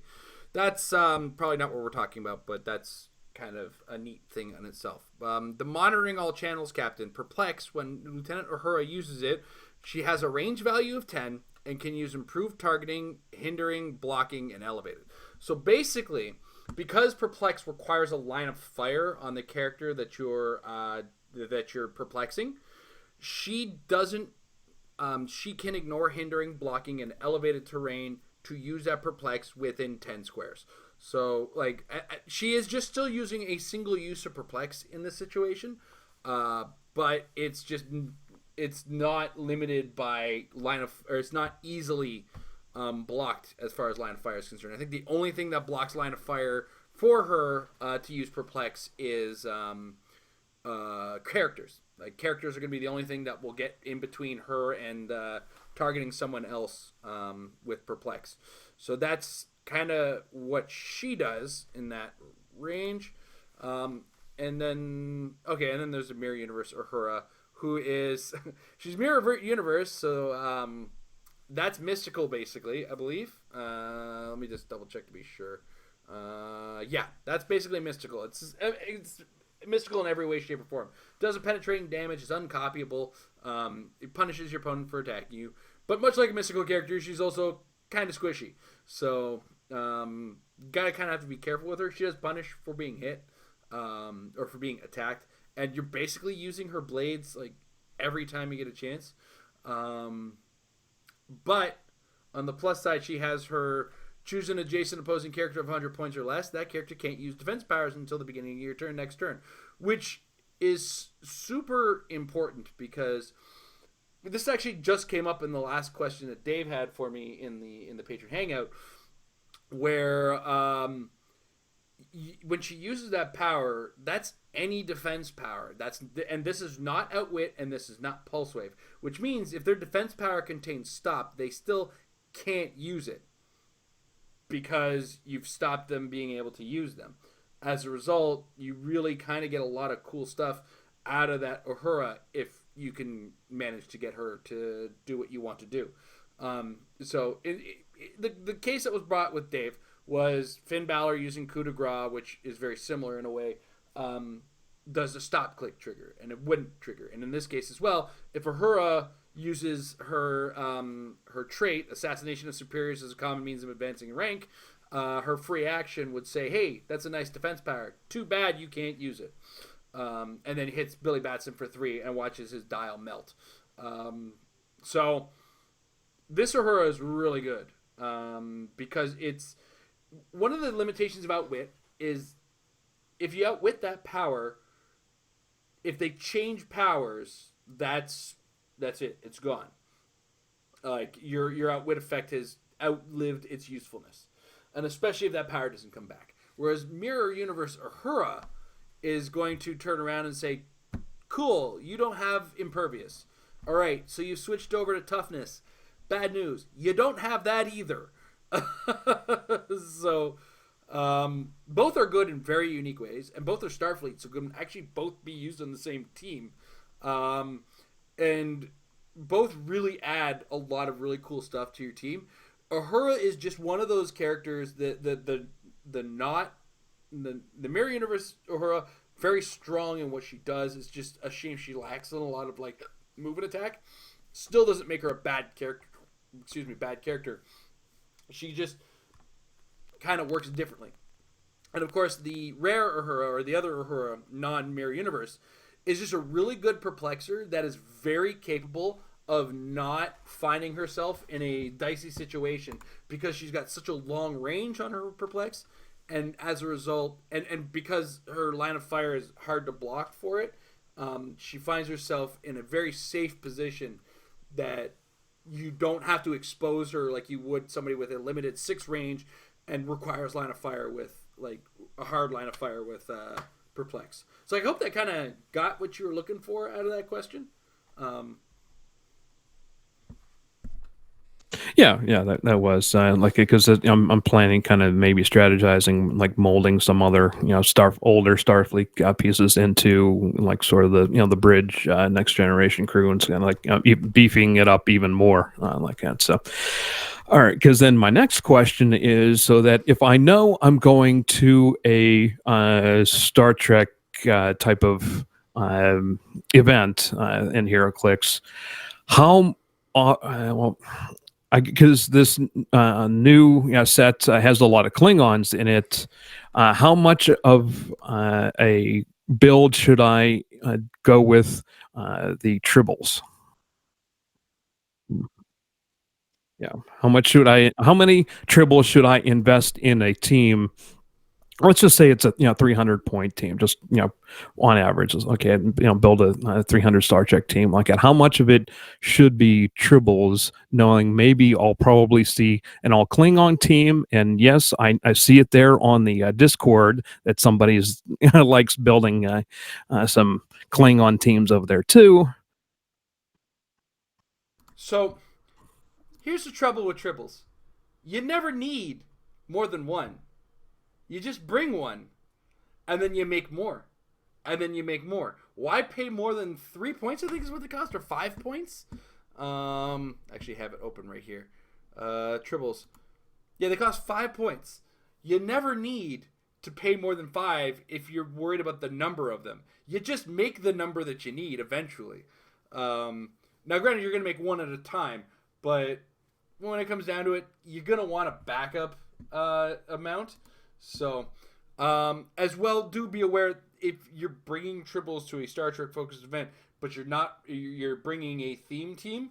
Tribbles only have the animal keyword, so I don't know if you're making an animal Starfleet team, and they do count towards your theme team, I believe. So yeah, there's nothing that says they don't count towards your theme team. So as a result, excuse me, autofocus got me there.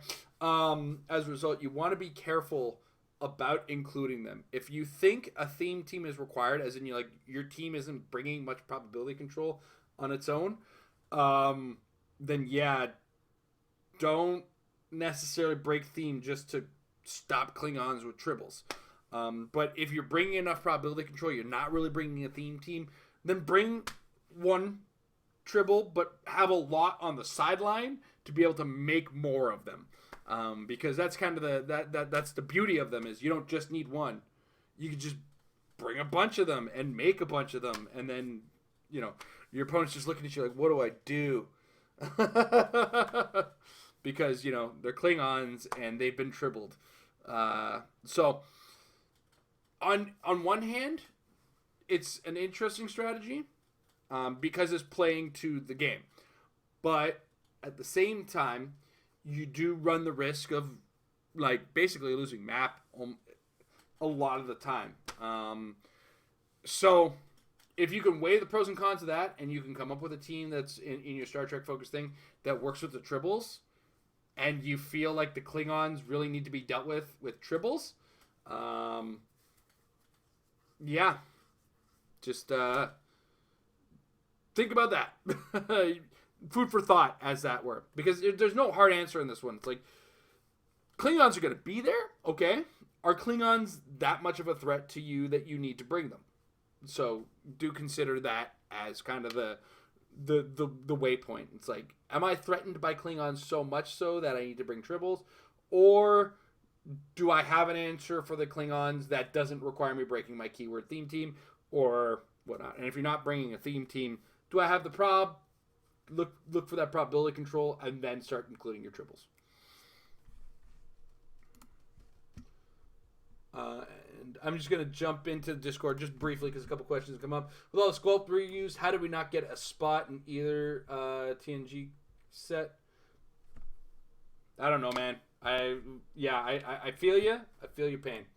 And back to WWE. Does the edge of elevated terrain count as ropes? Is it considered printed blocking if you slam into level 2 while on level 1? So slam only allows... Okay, so this is a two-edged question. One, elevated terrain is not specifically mentioned in ropes, therefore not ropes. Second, you can't slam somebody into a lower elevation because you slam them into a square that is adjacent to you, and the lower elevated square is not adjacent to you. And this is one of those things where those little points are on the map, the 2-to-1 transfers. Those are only adjacent to each other for the purposes of close combat actions. So just as a kind of a answer to that one. So you wouldn't be able to slam into level 2 onto level 1 in that situation. You have to put it in an adjacent square. And yeah, the WWE doesn't even know, like, you're not going to see elevated mentioned in any WWE powers. They did that on purpose because it's not in their single universe rules and you don't want to confuse players yet. I mean, who knows? Hell in the Cell could possibly be a thing that they bring, and the Hell in the Cell could possibly be like elevated terrain with knockback. Oh, jeez. I'm picturing Mick Foley. Mike, what's up, bud? Floor's yours again. All right, yeah, because that really dovetails into what I how did you read my mind? It's like you read the paper, like you know what I'm going to ask you. All righty, let's see. Did I have any other Star Trek questions? I don't think so. Okay, we'll save that one for last, but just if there's any more time. But okay, let's go on to like a little lightning round type of thing called "Is this a bad idea?" So wait, before you start, if it's on my team, yes. Okay, all right. So how come we didn't get a WWE dice and token set? Is a WWE dice set a bad idea? It's not a bad idea. It's a licensing issue. Okay. How about, you know how we were joking around a couple months ago about the championship belts should be special objects? Well, here, alrighty. How about JR's barbecue as a special object? Not going to happen with JR working for AEW right now, but that would be awesome.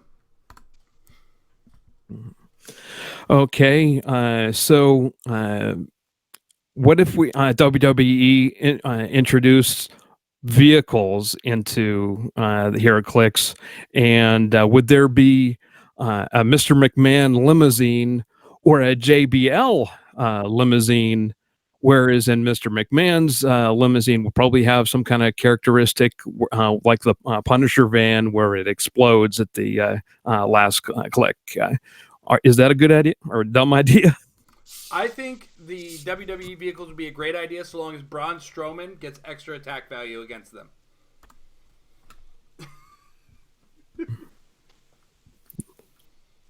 There you go. Alrighty. Or even Stone Cold's beer truck. They kind of gave him a semi-vehicle with his movement power. They gave him the ATV. So, yeah, the beer truck, why not? Give it some kind of knockback effect. But, yeah, I think it would be a cool idea to, if not Series 2, not Series 3, let's talk about this in Series 7. But, yeah, I think these are all great ideas. Okay, and the final thing on the is this a bad idea? Because you just touched on it a little bit. I'm looking at the WWE map with the Rock and Sock connection, and the one side has 2 rings to it. It's like, wait a minute, this reminds me of the back in the old WCW days. Wait a minute. Didn't they have like a match where they had the big cage around it, and like was this going to be like wrestle? What do they call it? Wrestle War or no? The brawl. It's called brawl. War Games. Oh, there we go. Okay. Yeah, I was big into Hulk Hogan and WWF back in the day when I didn't watch. WCW, I don't know what their matches were called, but I do remember that they had like a double ring to it, and that gave me okay. Wait a minute, why don't they just make an additional still like cage to put on the ring that you probably already have? So like would a steel cage match work in HeroClix? Is that a bad idea? I actually think a steel cage match could work perfectly with the WWE IP. And what's better is, even though you remember War Games from WCW, as part of WCW being purchased by the WWE, War Games is part of WWE's ownership, in addition to which they run War Games every November as part of NXT's TakeOver event. This year is going to be the first ever women's War Games match, as a matter of fact. They just announced it this week on NXT. So, that said, throwing a cage over the ring is one of many mechanics they could possibly do with the ring itself. The only complications I foresee with it is entering the ring. So I feel like what we'll end up seeing is, if they do the steel cage, it's going to introduce the rules very similar to what we have in the boxing ring, where entering it's going to be hindering terrain. I'm of course, so I am speculatively designing in my head. So I gotta hold on a second. I have a button for this. Oh no, I don't have it. Damn it! I used to have this big warning. I am making things up as we speak. But anyway, I'm just kind of speculating right now. So speculation would be yes. Okay, so you enter into this at hindering terrain, but as well, any knockback going out of it stops them. They do not exit the ring, and is penetrating damage for the knockback. I think that's the best way that the steel cage could work. As well, if a character if you attack a character adjacent to the steel cage, you do an additional penetrating damage, or one of the damages penetrating, or something like that. I think some degree of penetrating damage using the cage as kind of your thing, where you're shoving their face in the cage, slamming their head into the cage, whatever it takes to deal with it, I think would be an ideal effect. As well, I think maybe exiting the cage heals you somehow. All that kind of goes together in the steel cage. Now, as far as the mechanic, either they add it to the ring and add like 5 more points to the ring just to add these extra effects, or it is its own ring that doesn't operate like the wrestling ring and doesn't have the extra reroll effects. I think either of those ways they can go. So, long story short, and I know this was a lightning round question, yeah, it's a good idea. Throw a steel cage or a Hell in the Cell or something like that. Add more gimmicks to my stuff. When it comes to WWE, that's what I want to see. I want to see, and I want to see a new set of objects the next time they create a series. When we get Series 2, I want to see a new set of objects, but I still want tables, ladders, and chairs in there.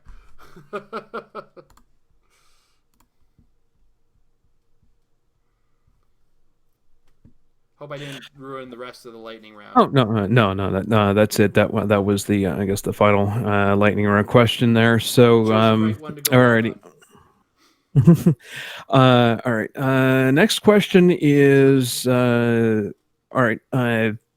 So a couple weeks ago, I went to the Halloween event. 1 week before we play on Thursday night, so we didn't go actually on Halloween, but it was monster theme team type encouraged event, and apparently somebody brought the same identical team that I thought of which is Death with Gambit and Archangel, and someone else. Like we're unfortunately was a little bit under attended, so we ended up playing a battle royale format, and it got and as soon as the game started, like, oh, this is awkward.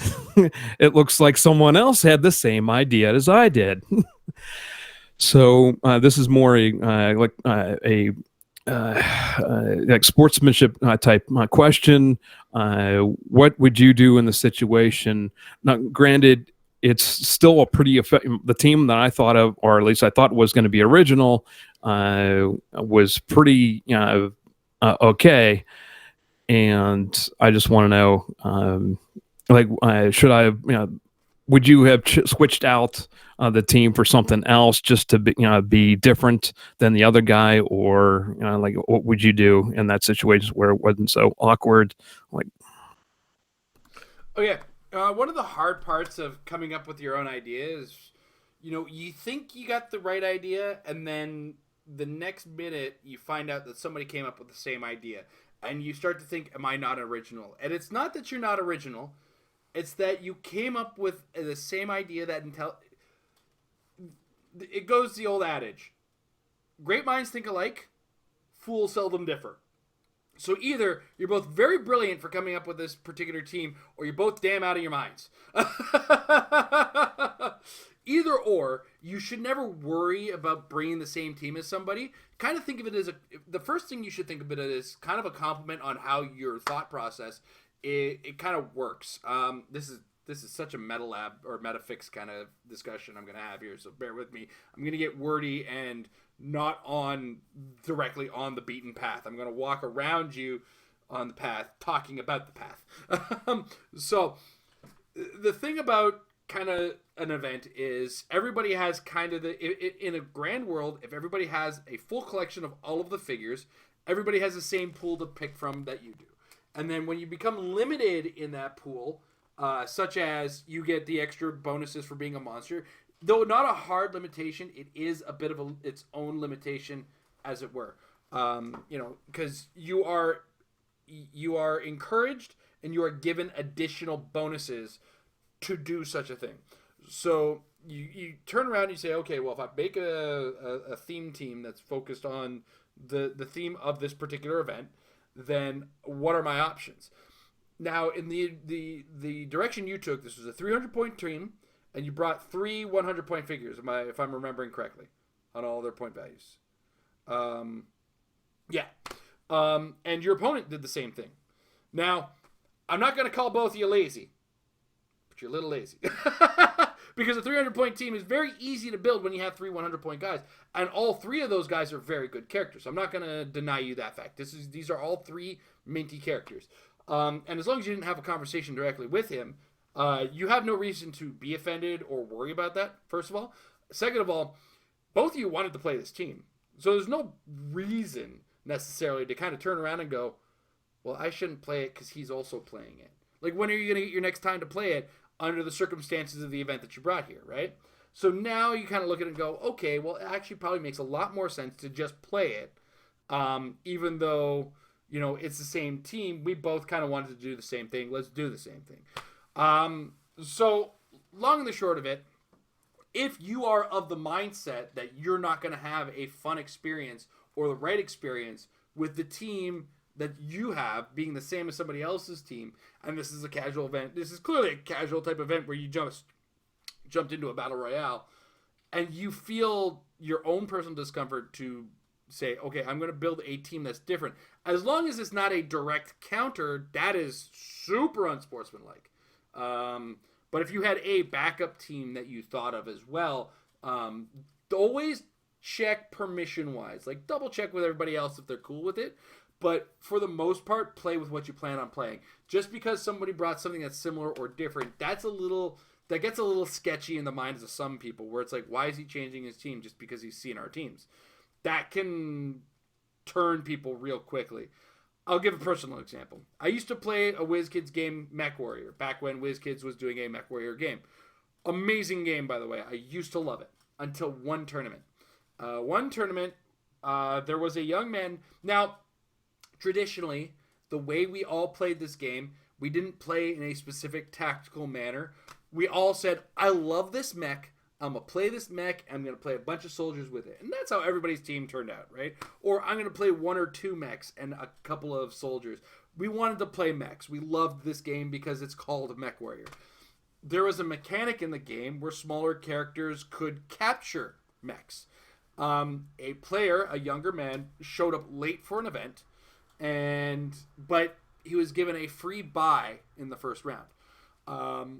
And as a result, he also didn't have his team built when he walked in. Looked around, saw that everybody had very mech-heavy teams, and just played using the capture mechanic, thus nullifying all of our beautiful hard work bringing teams that had mechs in it. Now, fast forward to your question. Also, that guy was subsequently shunned, and we were all very angry at that event, and we ended up getting Atlases as apologies. I'm not going to complain about that. Those of you who understand MechWarrior, Atlases are big. We were all happy to receive it. Anyway, so we fast forward to your situation. If you get the permission and the understanding of the other players in this particular casual event, then yeah, okay. And make sure everybody knows you're not counter building, you just had a backup build. If you didn't bring a backup build, don't be changing your build just because somebody's got the same thing. It's a little sketchy, it's a little sinister, it's a little... I'm not saying it is sinister, it's sinister seeming. It's a little bit on the, whoa, hold on a second, buddy. So if you're worried about this on a regular basis, do bring a backup team that's not necessarily a counter build, but just more of the same. Otherwise, just go with the flow, man. Just play what you want, let them play with it, and see if you can do a better job of playing with it than they can. Because that's what we're trying to do. We're trying to be better, right? So, I mean, ultimately, don't take it personal. These things happen. My personal favorite thing in the world is when I'm building a competitive team. And I have a pool of players, all of which are very high up. And I turn to them and I say, hey, what do you think of this? And they turn around and go, I had something similar, but I did this. And like, you know, that difference is my taste 9 times out of 10. The other 1 out of 10 times I go, would you be offended if I did that? Just double check with them, because, you know, I did ask these guys for their advice, that I saw that they had something similar but different, and I kind of look at it and go, that's cool. Would you be offended if after we had this conversation I did that? So again, the conversation is the important part. But ultimately, if somebody builds the same thing, play the same thing. I can't wait to go John Cena versus John Cena against somebody. I'm not going to see anything. Nobody's going to see what's happening or what's coming, but...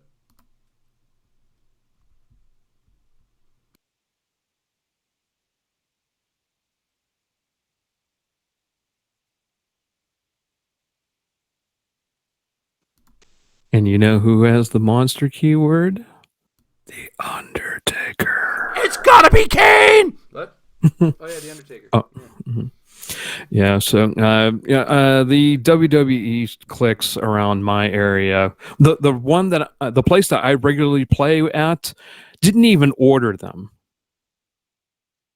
I was completely, I was waiting for, that month for a while, like that week, and like, yeah, we were gonna just, buy at least one and add it to our force and stuff like that. And I was just like so psyched for it. Oh, this is gonna be so awesome.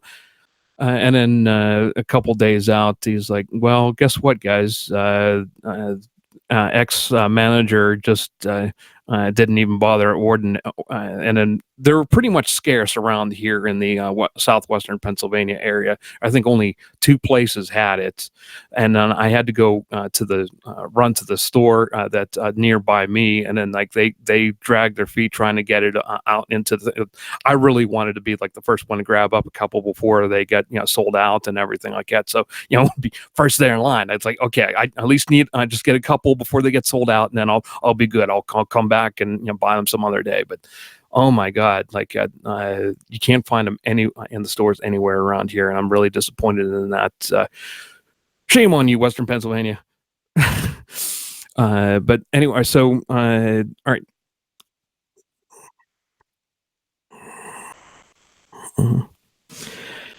Okay. So, all right. Well, I'm sorry. There is one more Star Trek question here. Like, remember when in Star Trek Next Generation, I think it's a real thing actually. Is that 3D chess that they love to do in 10 Forward, like and I think.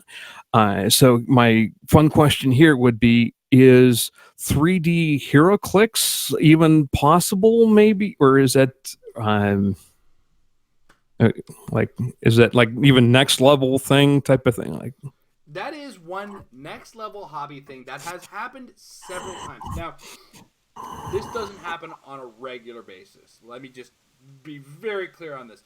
Do not expect to see this at your regular store occurring. So, going back to what we're actually going to go with is, it is possible, but not on the regular scale. This is something you're going to see as somebody's hobby, because one of the beauties of this game is that it is very pick up and play when it comes to the grand scale of, I want anybody who plays HeroClix and thinks our game is hard to set up, I want you to go watch a game of Warhammer get set up. And then after that weekend is over, come see me and apologize very, very profusely. 3D terrain is something that people have made at times on HeroClix, and I really appreciate the artwork and the effort and the how really cool it is when people do this particular thing. But the map is such a thing that we swap and flip and move around all the time that it is very difficult to actually semi-manage that. As well, elevated terrain as it is already kind of a screwy topic. And I do believe that there are ways you can manage, like, this is elevation 2, this is how high elevation 3 is, this is how high level elevation 4 is. The projects I've seen actually just remake HeroClix maps with 3D buildings and 3D hindering terrain and stuff like that. And it's super cool. But for the feasibility and the wonderful, beautiful game of HeroClix that we've created that very, very muchly limits the amount of, like, extra terrain we gotta throw on things, we tend to take it for granted a little bit much sometimes. So I'm going to say I appreciate the 2D map a lot, but I also appreciate the art and hard work that those hobbyists have taken to do their 3D maps. And I would love one day to personally get a chance to play on a 3D map. I think it's super cool, looks awesome, and would be a really epic way to play HeroClix once or twice. I don't want to play Warhammer ever again, because I don't want to paint things, I don't want to build things. I just want to open my pack and be like, this is what I got.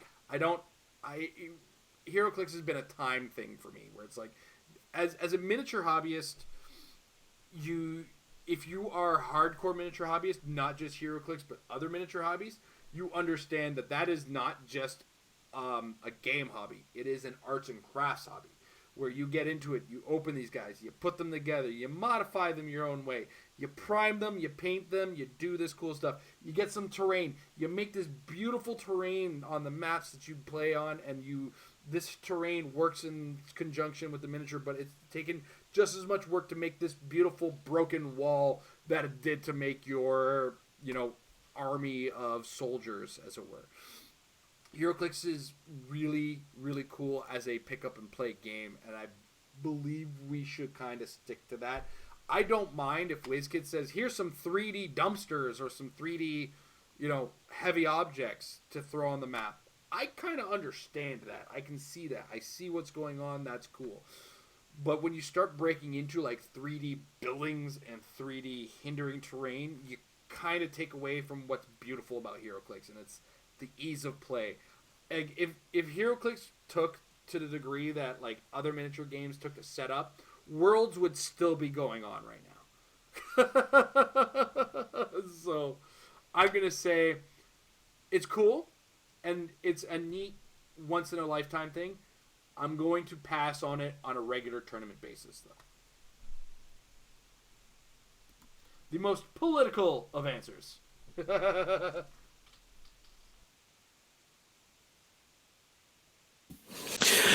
Alrighty, so let's get into speaking of politics and debates and all that other fun stuff. I apologize for bringing it up.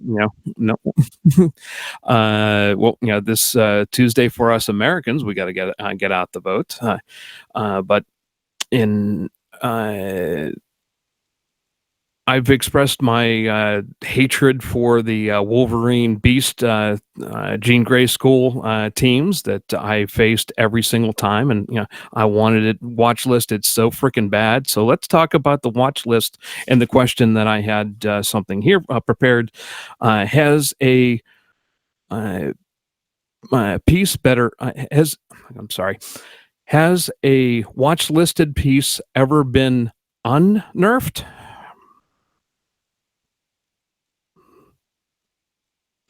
No. If a character on the watch list gets an errata, I've never seen it get reverted back. So let's go with the list, just to be sure. So first errata was Spiral. No, sorry. The first one was the Heroes for Hire alternate team ability. Those don't matter anymore, but it's still, if you play Golden Age, it's still it only allows an attack. The police car, the GCPD cop car, that is no longer penetrating damage. That's stuck, which made sense to me. Spiral still limited in the way she is. They've never unnerfed anything from the watch list, and I can't think of anything that kind of deserves it. And even with the new watch list, they were so light on it, I can't foresee either of those characters getting unnerfed. That's for sure. Just because, and if you invested in more than one Proteus, you deserve the problem you have right now. I'm just gonna say that out loud. Like, you deserve. Like, if you didn't think this was gonna happen, you deserve the pain. Orange Proteus, if you have multiples of him, that's fine. I mean, whatever. It's super limited in comparison to the green one, and the problems he created. He's also double the price. So yeah, no. If you got stuck with the green Proteus, you deserve that issue. But that aside, I mean, they went so light on Trader. I don't think he's gonna get unnerfed, and it's really just the only thing they nerfed about him is the fact that using 2 traders is no longer really effective. I think that's all there really is to that. Previous erratas have never really been anything people had a problem with, to be brutally honest. I think the only errata figure I could possibly say was probably too far was Iron Pharaoh at this point. They went too far with him. But, he's Golden Age, so I don't care anymore, and he's still kind of stuck where he is. So yeah, nothing's ever been unerrated. It's all just kind of remained errated, as it were, just from the changes that have been made, and most of them rightly so. All right, so then in that same vein, then let me pose this to you. What about Goblin King? Can he get his cosmic ability back at 75 points? He's, okay. I guess technically now he's Golden Age, and or is he? Wait, he's Golden Age now. Yep. Yeah, like at so. Can he get his powers back at 75 points, or is that gonna stay nerfed? It's gonna stay nerfed. It's gone. I having played him into retirement, like past up to retirement. I'm gonna say it never bothered me. It was cool while it lasted, but it was never a deterrent for me to not play him anymore. And that said, in Golden Age, okay, if you're playing at home at the kitchen table with your buddies and you all agree to it, you can play however the hell you want. WizKids made that clear when they made the new card ruling. But I think in a tournament setting, you just accept the change that they made, and I'm at 75 points without Power Cosmic. It's cool with me. Again, I've worked my way around it as it was. I mostly use him as a support character for 75 points anyway. And willpower is a power you can pick. So that's how I felt about it anyway. Alrighty, thanks for clearing that up. All right, I was also lucky enough to pull a vehicle sentinel, where and it's all. I noticed it's also got the soldier keyword, and you know how much I love my soldier teams and stuff like that. So I'm trying to build around some soldier teams and stuff like it. Maybe some Golden Age, maybe some other things like it. And so, from what I understand, you can have a pilot to that Sentinel that doesn't necessarily need to be an FOE character, right? Like, even though like it it's designed for that mechanic and everything, we can still like have a pilot on other teams. So, do I want to? Let's say, all right. I'm sorry, this is a longer question, but if I am building a soldier team and I'm going to pilot this Sentinel, do I want to use something with less range or something like that, or do I want? It's like once I put somebody in there, I guess it cuts down on a valuable range piece or something like that. I guess, and like what would be my strategy into thinking? Okay, well, all right, I got these the soldiers that I enjoy playing, and I'll put somebody in there, but what piece should work in driving that Sentinel? So when you're piloting a vehicle, you're looking for a number of things. I'm going to use the example that people have been using with the Sentinel Squad 1, just to kind of give you your baseline. People have been using the Magneto. That's being the Danger Room Magneto, the common, unique Magneto from Xavier's, or not Xavier's School, from X-Men Animated.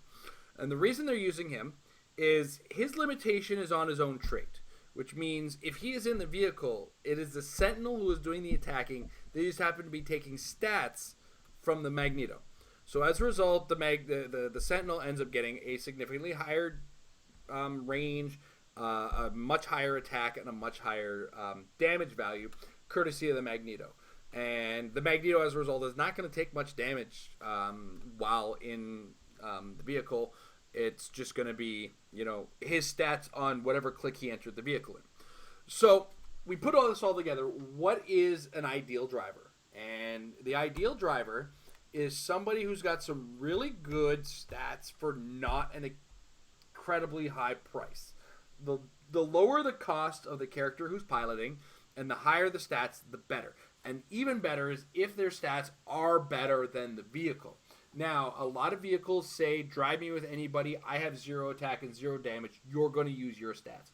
In addition to which, you do want a character you do have to understand what range you're coming in with. If you're going in with a character with a higher range than the vehicle, that's the range you want to use. If your vehicle has higher range than the character, or your character has 0 range, awesome. Just use this range that's on the vehicle. Just happen to use, the attack and damage stats from the character. That's all it really takes. So ultimately, you're looking to minimize the cost while maximizing what you can do with the vehicle. Or if the vehicle stats are good enough, minimize the cost with the cheapest possible pilot and throw them in there. Doesn't matter who it is. And that's kind of what you want about. So as an example, with the Sentinel team as well, if you put a Friend of Humanity in that Sentinel vehicle, never use a Friend of Humanity stats. That's it. Just don't do it. There's no point in it, right?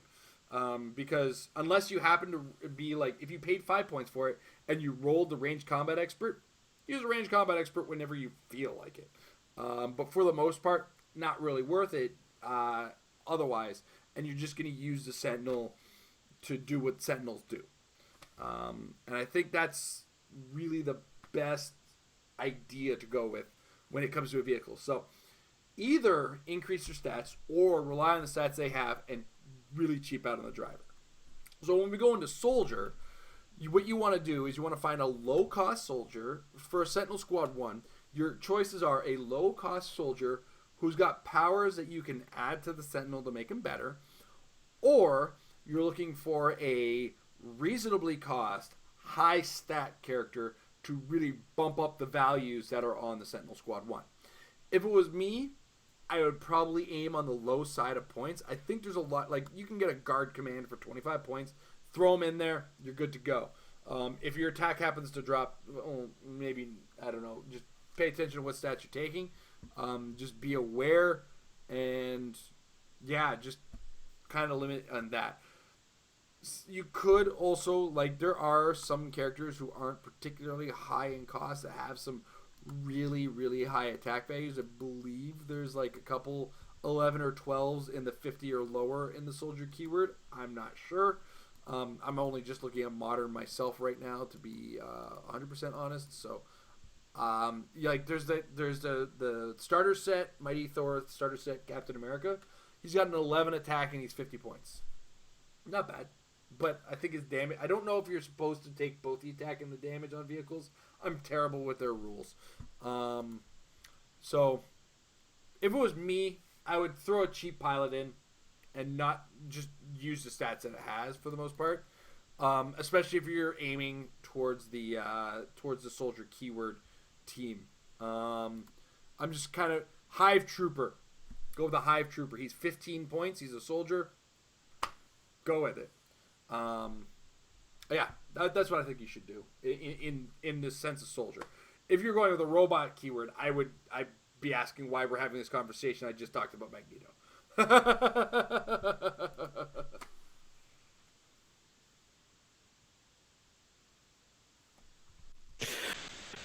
Alrighty. Oops, I skipped over that question. Okay, so what would you think would happen if we had the bane of my existence, that thing I always want to talk about, that 2 Wolverine team? What if it went up against the Unimind? Is Unimind a good counterbalance to that 2 Wolverine team? Is it just a one-man army, Unimind? Yeah. Let's say that. Yeah. Or like with some, of course, some of his friends, Eternals, popping up as well. Do any of the Eternals give flurry? Because I'm already bored of watching that game.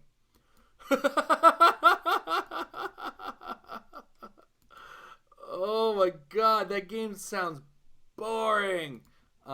Just because of one-man army, if you can't get multiple attacks off, it's going to be a nightmare to witness the foolishness that is these two teams trying to kill each other.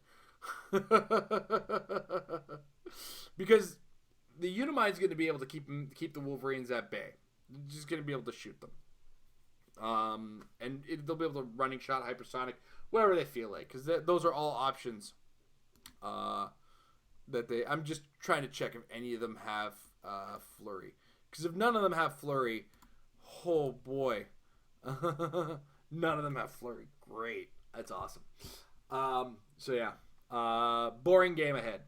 Because Unimind's going to get them to stop click. They're going to heal one. Great. And if it's 2 Wolverines, the Unimind's going to win by killing whatever's not the Wolverine. That's it. And we're talking about a 300-point Unimind, basically. As long as the Wolverine team doesn't do something ridiculously misguided, such as, I don't know, something misguided, like not bringing Wolverine on your team. Like pushing damage or rolling crit miss or something like that. Like something really dumb that gets them off their stop clicks. And that's like on every stop click, because just heal. Like, you heal, okay, so your Unimind attacks once next turn. Because the other thing, too, is that Wolverine's traded with toughness. So it is a nightmare to get through that dial with the Unimind, especially with 2 stop clicks. And so if he's not attacking more than once in a single turn. At the same time, I don't know if... Are people using Unimind with Doc Ock arms? That might be an option. Just all of it, every part of that scenario that you just described to me made me bored. I'm already bored of the game, and I'm not even playing it. So yeah, I think that's kind of the situation you run into. There is such thing as things like that could just be a stalemate. Like if Unimind's only attacking once at a time, I go stop click. All right, cool. Next turn I heal one. All right, awesome. What are you gonna do? I'm gonna try to move towards you. That's the thing. The Wolverines could inch towards the Unimind, but the Unimind has enough mobility options, especially on his 300 point or his like peak dial, which we're talking about here, because we're talking about a one-man army Unimind in this particular scenario. Yeah, like just it's one at a time. No, sorry, I'm looking at one here. As sidestep and precision strike with prob, like you end up choosing a hypersonic dial, and it's a game of chase, and everybody's unhappy. But whatever else is on the team is dead, and that's kind of the thing that they're gonna have to be ready for. Because that's another thing. The Wolverines don't come with a wit for the most part. So like Unimind just says, okay, I bump them. And I'm talking about like just characters on board. I'm not talking about ID cards or things. There's lots of things you can do in the strategy that might actually change the outcome of this game in another way. But it's two guys with two stop clicks trying to murder each other, can't get past each other's dials. I'm already tired of talking about it.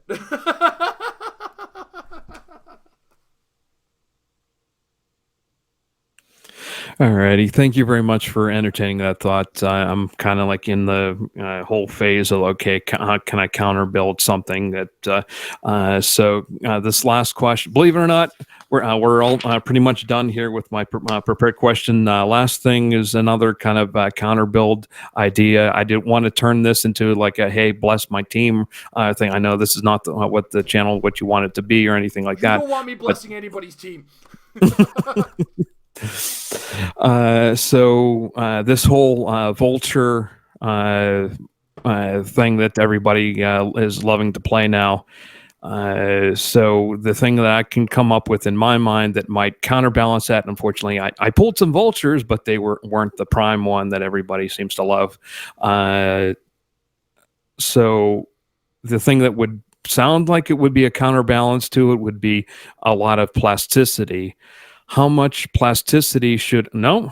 Okay, you don't think the problem is this particular vulture ignores characters for movement purposes, and plasticity says, "Oh, that was nice. I guess I'm not doing anything." Okay. Well, there goes. Yeah, no. That's it. That's that question. Yeah, I looked at it and I said, "Oh, plasticity should no, plasticity is not going to stop this."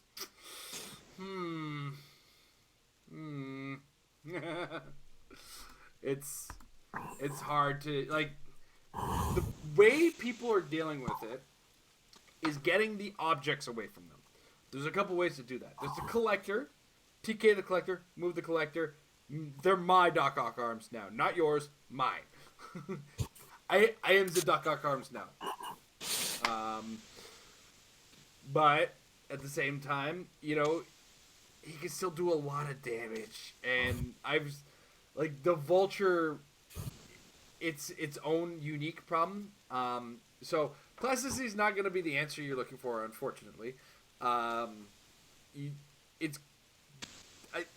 I almost want to say Harry Leland is kind of the answer, but I don't think he is either because of the ignore characters clause. I do have to double check just to be absolutely sure how Harry Leland is worded. Opposing characters within 4 squares modify attack damage -2 if they have moved this turn. Opposing characters can't be placed anywhere on the map within 4 squares of Harry Leland. So, like, they're going to go for +3s, both to attack and damage, and they're going to be -2 to both. So you actually increase your survivability rate with Harry Leland being the guy next to him. They are still dealing 4 damage on 2 attacks with, I believe, a 12 attack once you -2 after counting everything on the rule of 3. And a lot of times they have to include some increases to the movement. So, long and the short of it, plasticity is not the answer. Getting him first is, and that was really the when I played against Emily in at Canadian Nationals. that was the only chance I really had. Was I rushed my whales at her and quaked, and she perplexed up defenses. Like, I needed 11 on 20s, and I needed 9s. If I would have hit some of them, I would have damaged the vulture. I was all in on that particular portion of the strategy. That's what you get. Aside from that, you can outwit his charge. That'll slow him down. But he does have a sidestep that might go twice. It's a hard figure to deal with, but there are ways to deal with it.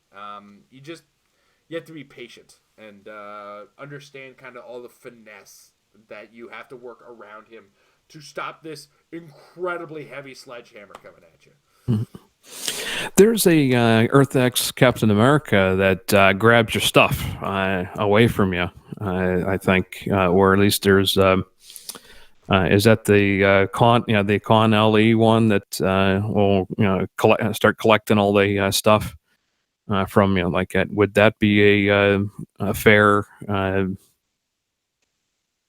guess, thing to counterbalance that? It's an option. Let's see what it does. When Captain America hits an equipped character, if the equipped item was originally an object, he may choose to deal no damage and instead place the item on this character's card. At the beginning of your turn, you may choose one item on Captain America's card placed by this trait. If you do, place an item previously equipped by this trait back on his card and then equip the chosen item. You gotta hit first. And that Vulture team has a nasty habit of hitting first. It's a hard situation. Like, I think ultimately the best way to kind of deal with it is get the object away from him somehow, or whatever. And a couple things have come up as ways to do it. One of which is using telekinesis on a character that you have that's 60 points, in the realm of 60 points. They TK up. You use the Jean Grey Chase to TK the object towards yourself. And then you use her TK on herself to TK 3 squares away, and then she is no longer on the board. That's one of many strategies that have been utilized in order to best do this. TK, move the collector takes the object, another way. But the players who are using the Vulture have been adapting to this as well, and have started including things such as the Blood Axe on their team and whatnot. So hard countering doesn't necessarily equal the answer. The answer is playing the game in a way that doesn't work for the Vulture. And part of that is the Vulture loses map rolls a lot. Because the Vulture team is not a theme team. You're not making a Brute team, and you're not making a Magia team. I don't care who you are. I made a Magia team. I should shut my mouth. That said, shout out to Fancy Dan. 2 Fancy Dans. I was double fancy. I only played it for the buy rounds, but it was fun. I beat everybody who I played with it.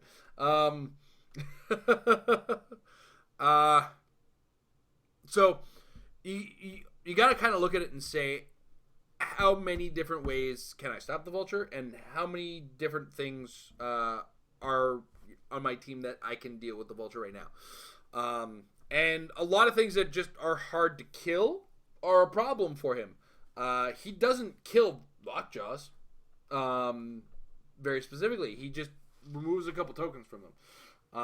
So if he is not able to KO things, that's another option. And there are a number of characters that kind of turn around and say, oh, did you try to kill me? That's a shame. And there are ways of really mitigating it. Masterminding to characters with stop clicks and having multiples of them next to a character with mastermind is one way you could go. Just be aware as well, Vultures have a nasty habit of playing unseens on their team. So make sure they're not exposed in such a way that their mastermind will work. There's a lot of moving parts. There's no one answer I can give you. Being aware of the problem is the first step in the solution. The next step in the solution is how do you want to build, and then being aware of how you have to play the game against the Vulture is the next kind of series of things you had to do. In the example of my team at Worlds, I was going to win map roll with my team. And I was in my petty little brain, I was just ready to lose to Vulture to a certain way. But at the same time, I looked at my team and said, wait a second, I don't just lose to Vulture even though I am playing a ton of bystanders. I had ways of surviving and stemming it off, mostly because my team sat in the starting area and the bystanders were out there fighting. Vulture kills them, I lose 0 points. Vulture just moves on with his life. I'm okay with that. So, as well, once I make more bystanders, the bystanders from the Earth X Iron Man, they're tough. They're big. They do damage. They do a lot of damage. And like if they could start to get a beat on the Vulture, he could actually just start to die. So ultimately, I think I've done the best I can by answering the question without answering the question and changing from the direction of you want to go plasticity. Can't do that. All right, here's what we can do. So. Alrighty, thank you so much. I think that's going to be like the next like phase or evolution to my learning of the game and everything like that. Is trying to be more competitive building and understanding how to counter build some of these other things. Like I don't own a lot of these other pieces that are in the meta just yet, other than the Unimind. I do have that one around here somewhere, but I want to learn to be a better builder as far as trying to find something else that would get at least be competitive at some of these frustrating teams like at freaking Wolverine.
All right, so I'm going to try this one more time, and the guys who are in the Patron Hangout are going to have to rehear it because I did something very stupid and turned off the microphone on OBS and forgot to turn it back on because I don't use headphones during this most of the time. I'm going to start in the future because I'm going to be the only one here. But as a result, I've kind of messed that up. But thanks, guys, patrons, for joining us. If you want to become a patron, check us out at patreon.com/Clix. I swear I'm going to stop doing this stupid microphone thing eventually. And well, thank everybody for watching live. Thank you for watching in the archives. Sorry if you feel ignored in the chat. This is our patron hangout. It's kind of for them or anybody who pops in a super chat. It's really for those who kind of opened their wallets to us. But you guys all have a wonderful evening, and we'll see you guys tomorrow night on the Metal Lab, where I will actually be joined by people. Have a good one, guys.